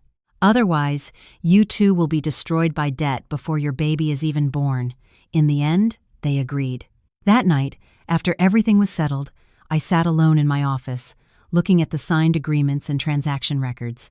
I suddenly realized that since my son was born, I hadn't had a single day to breathe easy. Henry came in and wrapped his arms around me from behind, his voice low. "Amy, I know you're carrying too much." I leaned my head against his chest, tears falling. "Henry, I'm afraid one day I won't have the strength to carry it all anymore." He held me tighter. "When that day comes, I will carry it with you." I closed my eyes, feeling both warmth and worry. I knew the road ahead was still long. And one thing was clear. From the moment I stepped in to save my in-laws, I was no longer an outsider looking in. I was part of the storm. After Tyler was forced to move to the countryside, his household fell quiet. Vanessa texted me regularly, reporting that her husband had arrived safely, was staying with his uncle, working as a laborer, and going to bed early. Every text ended with "*Thank you, Amy*". I rarely replied. I didn't need thanks. I needed them to keep their word. But the quieter things became, the more uneasy I felt. Years in business had taught me that the biggest waves often come after the water is eerily calm. One morning, after dropping Leo off at my parents' and returning to the office, my secretary came in, her voice hesitant. "Miss Amy, there's a gentleman who has been waiting in the lobby since early this morning. He says he needs to see you urgently." I glanced at my packed schedule, about to refuse, but when she handed me his business card, my heart tightened. Economic Crimes Division, Financial Crimes Investigation Unit, *. I stood silently for a few seconds, then said, "Send him in." The man who entered was tall and stern-faced, his eyes sharp but not cold. He introduced himself as Detective Miller, his voice deep and professional. "Miss Davis, I'm not here to arrest you. I just need to ask you a few questions regarding your brother-in-law, Tyler, and some of his outstanding loans." I clenched my hands under the desk but kept my composure. "Please, ask away." Detective Miller opened a file and looked directly at me. "Were you aware that Tyler was involved in a major sports betting ring?" I nodded. I was. "I helped him pay off a portion of his debt." He nodded slightly. "We're aware of that. But were you aware that a portion of the $100,000 you transferred ended up in the hands of a group currently under investigation for money laundering?" My heart hammered. "Are you saying the money I transferred is connected to a criminal case?" "Not directly," he said slowly, "but you inadvertently helped them cover their tracks." Those words were like a cold blade. I was silent for a long time, then asked, "Have I broken the law?" He looked at me, his gaze softening slightly. "Not at this time. You transferred the money to settle a debt, and you have clear documentation. But if you continue to pay on his behalf, to cover for him, you could be considered an accessory to financial crimes." I closed my eyes. My worst fear had come to pass. "What do you want from me?" I asked quietly. "We need your cooperation," Detective Miller said bluntly. "Tyler is a small piece of the puzzle, but he could lead us to the entire operation. To do that, we need you to stop saving him." A sad laugh escaped me. "Do you think I save him because I care about him? I do it because I'm afraid for my son's safety." He looked at me for a long time, then said something that made me freeze. "It's precisely because you keep saving him that your son is now on their radar." I was speechless. "We've logged several suspicious calls and a few strangers loitering near your residence," he continued. "It's not an immediate danger yet, but if you keep injecting cash, you will become their primary target." A chill ran down my spine. The men at the gate, the strange calls, it wasn't my imagination. "What do I have to do?" I asked. "Cease all financial support. Let Tyler face the consequences. And if you're willing, provide us with all the signed agreements, transfer histories, and contact information for both him and Vanessa." I was silent for a long time. My mind flashed with images: Vanessa, pregnant and crying; Tyler, kneeling before me; my mother-in-law, holding her grandson with tears in her eyes. I had waded too deep into their lives. "If I cooperate," I asked slowly, "will Tyler be arrested?" Detective Miller nodded slightly. "It's highly likely, but his sentence could be reduced if he cooperates fully." I took a deep breath. "Give me a day to think about it." He nodded. "I'll wait for your answer. But remember, Miss Davis, the longer you delay, the more dangerous it becomes for your family." After he left, I sat in my office for a long time. Outside my window, the city bustled on, but my world felt like it was about to collapse. That afternoon, I didn't go straight home. I drove around the city for hours, aimlessly, just trying to escape the thoughts strangling me. Eventually, I found myself parked in front of my parents' house. My mother was on the porch, holding Leo. She was surprised to see me. "Amy, why are you home so early?" I took my son in my arms and kissed his cheek, my heart heavy. "Mom, if something ever happens to me, will you help take care of him?" My mother stared at me. "What are you talking about? What happened?" I shook my head, forcing a smile. "I'm just asking." She placed a hand on my shoulder, her expression serious. "Amy, don't hide it from me. I can see you're carrying something very heavy." Tears streamed down my face. I told her everything from Tyler's debts to the loan sharks to the visit from the economic crimes detective. As she listened, her face grew pale, and she pulled me into a tight hug. "Oh, my child, why must you go through so much?" she choked out. "I'm not afraid of losing money, Mom," I sobbed. "I'm just afraid I made a mistake and dragged my whole family into a legal nightmare." My mother wiped my tears, her voice firm. "Listen to me. When something involves the law, you stand on the side of the law. Don't throw away your life for a misplaced sense of family obligation." Her words were a sobering slap. That night, I told Henry everything. After listening, his face went white, and he staggered slightly. "My God. So all this time, you've been standing on the edge of a cliff?" I nodded. "And if I keep saving them, I'll be the first to fall." He was silent for a long time, then took my hand and held it tight. "Amy, this time, I'm not asking you to save anyone. I'm asking you to save yourself and our son." Tears fell from my eyes. "If I give the police the files, Tyler will go to prison. Vanessa will have her baby alone. Your mother might have a breakdown." He closed his eyes, his voice trembling. "I know. It will be painful. But if we don't do this, our son will live his entire life in fear." I didn't sleep that night. I sat by Leo's crib until morning, watching the gentle rise and fall of his chest. I realized then that all this time I had been choosing to save others, but I had forgotten to save my own child. The next morning, I texted Vanessa, "I need to see Tyler. One last time. It's important." She replied immediately. "Okay. I'll bring him over this afternoon." That afternoon, when Tyler walked into my house, I looked at him for a long time. Gaunt, with hollow eyes and a hunched posture, he looked like a man on the brink. "Tyler," I said slowly, "I'll be direct. The police are investigating your gambling ring." He froze. What did you say?" "And I have to cooperate," I said, looking him straight in the eye. "If I don't, my family will be in danger." He collapsed into a chair, trembling. "So, I'm finished," I sighed. "No, you have one path left. Turn yourself in. Confess everything. I will hire the best lawyer for you. You might do time, but you will still have your life, a chance to start over, and your child." Tyler burst into tears, sobbing like a child. Vanessa, standing beside him, hugged him and cried silently. "Amy, you wouldn't send him to prison, would you?" she choked out. I looked at her, my heart breaking. "If I don't do this, Vanessa, my son will spend his life in the shadows." The room was silent for a long time. Finally, Tyler nodded, tears streaming down his face. "I'll turn myself in. Please, Just keep your promise to help my wife and child." I nodded. "I promise." After they left, I sank into a chair, completely drained. I knew that from this moment, there was no turning back. I had chosen the side of the law, the side of my son's safety, even if the price was the complete fracturing of my husband's family. And I understood that when Tyler went to prison, the real storm would begin. The next morning, I personally drove Tyler and Vanessa to the police headquarters, as arranged with Detective Miller. I didn't let Henry come. Not because I feared he'd be weak, but because I knew the sight would haunt him.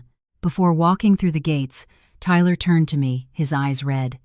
"Amy, if I ever get out of this, I won't forget what you did for me." I looked at him and said slowly, "Tyler, you don't need to remember any favors. Just remember one thing. From now on, live an honest life. For your child." He nodded, tears falling, then turned and walked inside. Vanessa, clutching her stomach, followed him, trembling, without looking back. The iron gate clanged shut behind them, the sound as final as the closing of a chapter on a man's life. In that moment, I felt no triumph, no relief, only a strange emptiness. I knew my in-laws were about to enter a dark period, and I would become the person they hated most. And I was right. That afternoon, my mother-in-law called, her voice shaking with cold fury. "Amy, what have you done to Tyler?" I paused, then replied, "I let Tyler take responsibility for his own actions." A wail erupted on the other end. You're so cruel. You've pushed this entire family off a cliff." I closed my eyes, my voice low. "Mom, I didn't push anyone. I just refused to let them drag me and my grandson down with them. I'm an old woman. I can't survive this," she sobbed. That line had once softened me, but today it had no effect. "I'm sorry, Mom," I said softly, "but I cannot sacrifice my own child to preserve a family built on debt and crime." She screamed one last thing before hanging up. "From now on, I have no daughter-in-law." I put the phone down, my hand trembling. Even though I was prepared, her words still stung. Some relationships, once broken, can never be mended. That evening, Henry came home early. He walked in and wrapped me in a hug, saying nothing, just holding me tight. I knew he had heard the news. "Mom," she called me, he said, his voice hoarse. She cried. "She called me a disrespectful son. She cursed you. She said from now on, she considers me a stranger." I leaned my head against his chest, tears falling silently. "Do you regret it?" He was quiet for a long time, then shook his head. "It hurts, but I don't regret it. If we hadn't done this, our son would have lived his life in debt and fear." Hearing that, I hugged him tighter. I understood that from this moment on, he had truly chosen our little family. In the following days, events moved quickly. Tyler was detained for investigation. The betting ring was larger than anticipated, implicating several well-known local businessmen. The news reported on it, but my name was kept out, thanks to the discretion of the investigators and the lawyer I hired. Vanessa was released on bail due to her pregnancy, but was a nervous wreck. She sent me long, rambling texts, sometimes blaming me, sometimes apologizing, sometimes begging for help. I read them but replied only once. Asterisk, "Take care of yourself and the baby." Asterisk, my mother-in-law stopped all contact. She forbade Henry from bringing Leo to visit. He asked several times, but she always refused him coldly. I saw the sadness in his eyes but didn't press him. Some wounds need time to heal, or they never do. A month passed. Life slowly returned to a new normal. The creditors were gone. The strangers disappeared. Leo was growing fast, starting to babble his first sounds. Every time he laughed, I felt I had made the right choice. But a quiet anxiety lingered. Tyler's trial was approaching. A week before the trial, my mother-in-law showed up at my house unexpectedly. She came alone. She was thinner, her hair streaked with more gray. The moment she saw me, she burst into tears. "Amy, I'm begging you. Just this once. Talk to the police. Ask them to be lenient with him. He has a child on the way." I stood there, stunned. I had imagined this scene many times, but its reality was still a blow to the heart. "Mom," I said softly, "that's not something I can control. "You can," she cried. "If you hadn't reported him, he wouldn't be in jail. You saved him once. Why can't you save him completely?" I looked at her. In that moment, I saw a truly desperate mother. But I also saw that in her desperation there was no thought for me, only for her son-in-law and her other grandchild. "Mom," I said slowly, "if I hadn't reported him that day, the person being arrested might have been me, or Henry, or all of us." She froze. "I cannot, for the sake of one person who made bad choices, put my entire family at risk," I continued, my voice shaking but clear. "I'm asking you, please don't ask me to break the law." She collapsed into a chair, sobbing like never before. "Then this family is truly finished." I sat down beside her and gently placed a hand on her shoulder. "No, Mom, it's not. Tyler is alive. He has a child. He has a chance to start over." She looked at me, her eyes filled with a mixture of resentment and helplessness. You're truly clever. You saved your own family by destroying someone else's." Her words cut deep, but I answered quietly, "If I hadn't, my family would have been destroyed first." She stood up silently and walked to the door without looking back. The image of her stooped, retreating back stayed with me for a long time, the silhouette of a woman carrying the weight of a shattered family. On the day of the trial, I didn't go. I sent my lawyer in my place, instructing him to plead for the most lenient sentence possible. That afternoon, Henry came home, looking exhausted. 3 years, reduced to 2.5 for his cooperation, he said. I sighed, my heart heavy. 2.5 years wasn't a lifetime, but it was long enough to change one. That night, Vanessa called me, sobbing. "Amy, they took him away. I don't know how I'm going to live." I closed my eyes. "Vanessa, you still have your child. Live for your child. Don't repeat your husband's mistakes." After hanging up, I sat by Leo's crib for a long time. He slept soundly, unaware of the tear-filled drama that had just concluded in a courtroom. Henry came and sat beside me. "Amy," he said quietly, "my family. I guess it's gone now." I shook my head. "No, our family is still here, and that's what matters most." He looked at me, his eyes full of love and gratitude. "If it weren't for you, I would have lost everything." I leaned my head on his shoulder and whispered, "No, if you hadn't dared to stand with me, I wouldn't have been able to hold on to anything." Outside, a light rain began to fall, as if washing away the turbulent months behind us. I knew the biggest storm had passed, but its aftermath would linger in everyone's hearts for a long time. And I understood that the road ahead for my family would no longer include my in-laws, but at least it would no longer include fear. After Tyler's trial, life settled down more quickly than I had expected. There were no more threatening calls, no more strangers at the gate, no more desperate texts in the middle of the night. Life for me, Henry, and Leo returned to a normal rhythm, but it was a different kind of normal, the kind known only to those who have weathered great storms.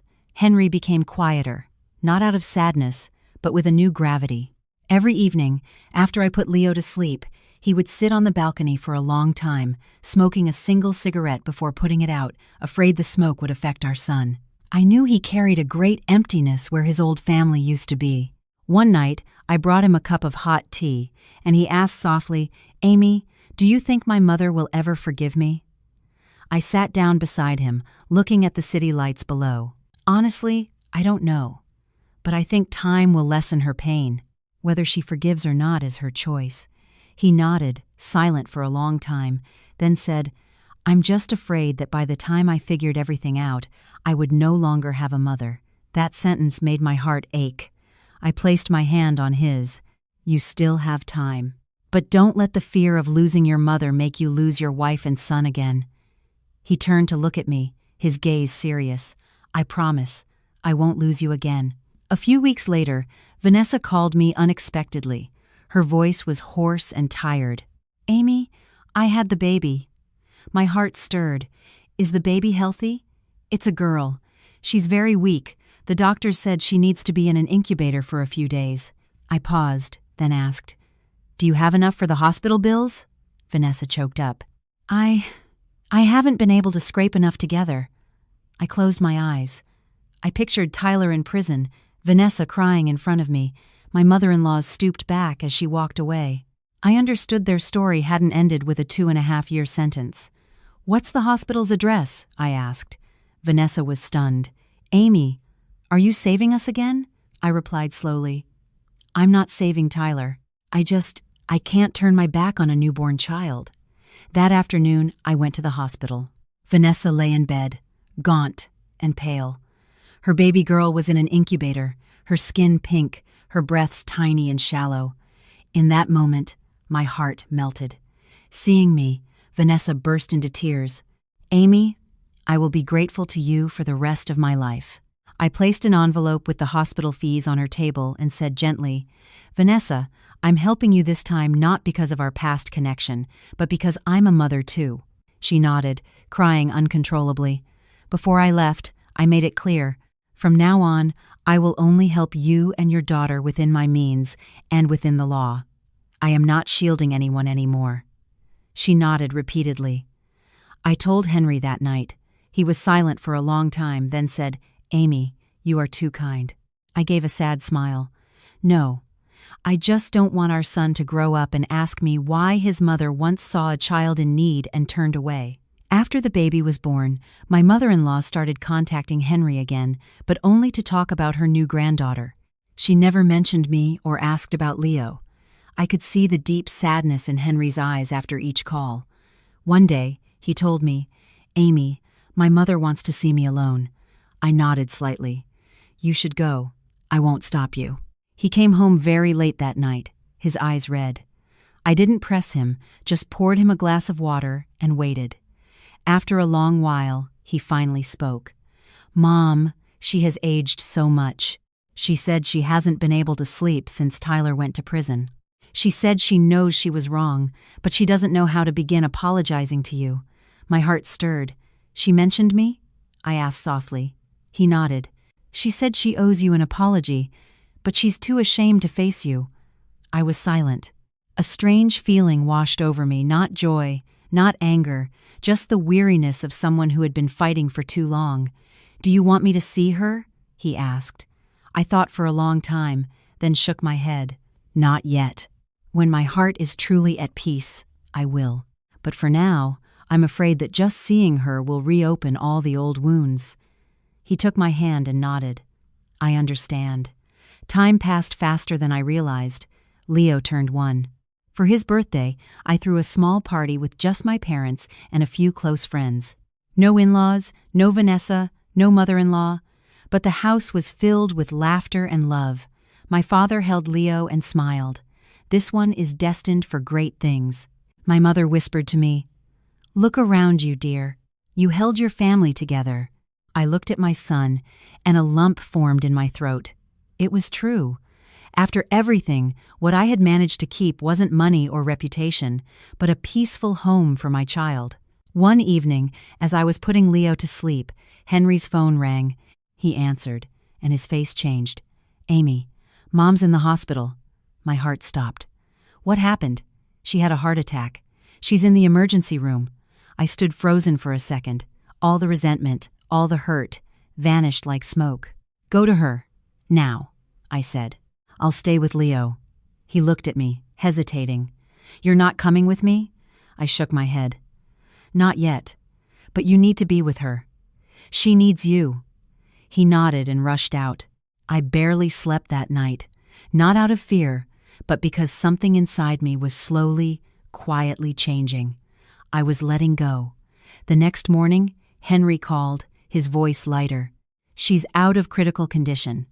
I sighed in relief. "That's good." He was quiet for a moment, then said, "When she woke up, the first person she asked about was Leo." My heart trembled. She said she wants to see her grandson one last time before she dies." That sentence left me sitting in silence for a very long time. That night, I thought about the party she had skipped, her cruel words, the months she had pushed me to my breaking point. But I also thought of an old woman who had just survived a brush with death, lying alone in a hospital bed, filled with regret. Finally, I told Henry, "Tomorrow, you can take our son to see her." He was stunned. You really mean it?" I nodded, my voice slow. "I'm not doing it for her. I'm doing it for you and for our son. I don't want him to grow up hearing that his mother once kept him from his grandmother." The next day, for the first time in a very long time, I carried Leo into the hospital room where my mother-in-law lay. She was much thinner, her hair almost completely white. The moment she saw her grandson, her eyes filled with tears. My boy." I stood by silently as she took him, her hands trembling, tears falling onto his cheek. After a long moment, she looked at me, her voice weak. Amy, I'm sorry," just 2 words. But I knew how much pride she had to swallow to say them. I bowed my head, my voice quiet. "It's in the past now, Mom," she cried, weeping as if releasing a lifetime of mistakes. In that moment, my heart was no longer filled with anger, only a strange lightness. The lightness of someone who had finally decided not to carry a grudge for the rest of her life. On the way home, Henry held my hand, his own hand shaking. "Amy, thank you. If it weren't for you, I would have lost both my mother and my wife." I leaned my head on his shoulder and whispered, "A family isn't a place where there are no mistakes. It's a place where people are willing to forgive each other once the pain is great enough." But I also knew this wasn't the end. There was still Tyler in prison, Vanessa raising a child alone, and my mother-in-law carrying the weight of her regret. And most importantly, there was the future of my own little family. After everything that had happened, after that hospital visit, a sense of peace settled over me, one I hadn't felt in years. It wasn't the tense quiet of a ceasefire, but the deep calm of a sea after a hurricane. The waves had subsided, and for the first time, I could see the bottom clearly. My mother-in-law stayed in the hospital for 3 more weeks. Henry visited her every day after work. Some nights he came home exhausted, but he never complained. I understood this was his way of making up for the time he had left her alone in her own self-inflicted misery. One evening, he came home early, his voice low and trembling. "Mom wants to see you." I stood still. I knew this day would come, but my heart still tightened. What did she say? She said if she can't see you properly one more time, she won't be able to die in peace. That sentence silenced me. I thought of the empty chair at the party, the scornful looks, the bitter words. But then, the image of her in the hospital bed, her hands trembling as she held my son, rose to the surface. That night, I thought about right and wrong, love and hate, and the years I had spent steeling myself to protect my small family. I had always chosen strength, logic, and the law. But there was one choice I had never made: forgiveness. The next morning, I told Henry, "I'll go to the hospital this afternoon." He looked at me, his eyes red, and simply nodded. The hospital room was quiet. My mother-in-law was propped up on pillows, looking frail, her hair now almost entirely white. The moment I walked in, she began to cry.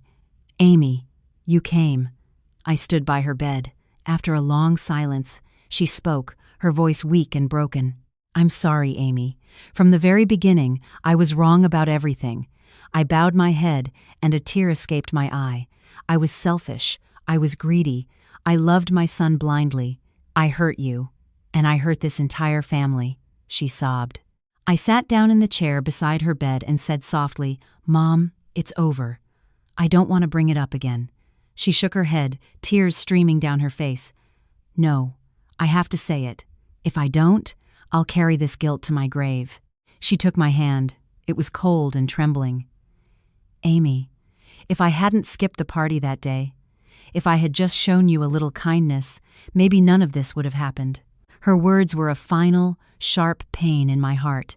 I nodded, my voice choked. "Yes, but because of it, I learned just how strong I had to be to protect my child." She cried harder. "I was wrong. I was so wrong." I looked at her, and I no longer saw the mother-in-law who had wounded me.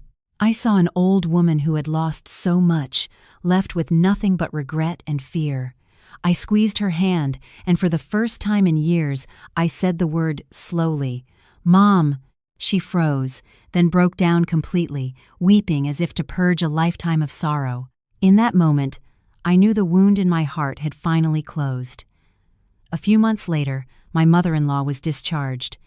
She moved in with a cousin in the suburbs, closer to the hospital. She never interfered in our lives again. Once a week, She would ask to visit Leo. She would sit and play with him, never mentioning money, never speaking of the past.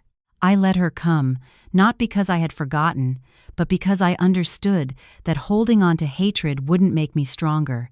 It would only weigh me down. A year passed quickly. Leo learned to walk, to call Dada, to wrap his arms around my neck and laugh. Every time I saw him toddling around the house, I knew every storm I had endured was worth it. My company thrived. I no longer did business with anyone from my husband's extended family, choosing my partners carefully, prioritizing security over profit. After everything, I understood that money can be remade, but peace cannot. One afternoon, I received a letter from prison. It was from Tyler. I opened it and read it slowly. Asterisk Amy, I'm not writing to ask for anything. I just want to say thank you. In here, I've realized that if you hadn't turned me in, I'd probably be dead by now, either from debt or from violence. I regret so much. Every night, I think about my daughter. I swear, the day I get out, I will start over. If you still hate me, I accept it. But please, check in on my wife and child sometimes. I am forever in your debt. Asterisk, I folded the letter, a weight lifting from my soul. Some people have to hit rock bottom to learn how to be human. I sent Vanessa a short text. Asterisk, Tyler is doing okay. Focus on raising your daughter. Asterisk, she replied instantly. Asterisk, thank you, Amy. I will never forget. Asterisk. 3 years later, on the day of Tyler's release, I didn't go. But I asked Henry to take Vanessa and their daughter to the prison gates. When he returned, he told me Tyler was thinner, quieter, his eyes completely changed. He had bowed his head and thanked Henry, saying he would never have the courage to look me in the eye again. I just nodded. For me, the past was closed. One evening, after Leo was asleep, Henry and I sat on the balcony, watching the city light up. The breeze was cool and peaceful. He suddenly asked, Amy, if you could go back, would you regret marrying me? I looked at him for a long time, then shook my head. No, if I hadn't walked that path, I wouldn't be the woman I am today, and you wouldn't be the man you are now. He smiled sadly. I owe you my life. I took his hand and shook my head gently. We don't owe each other anything.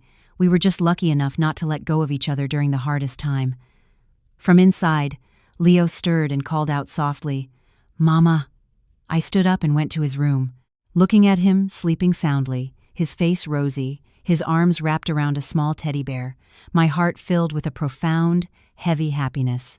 I realized something simple. Family isn't a place where there are no mistakes. Family is a place where, after all the mistakes, people still have enough love left to come back home. Years ago, I stood alone in a ballroom, holding my son, enduring the pity of others.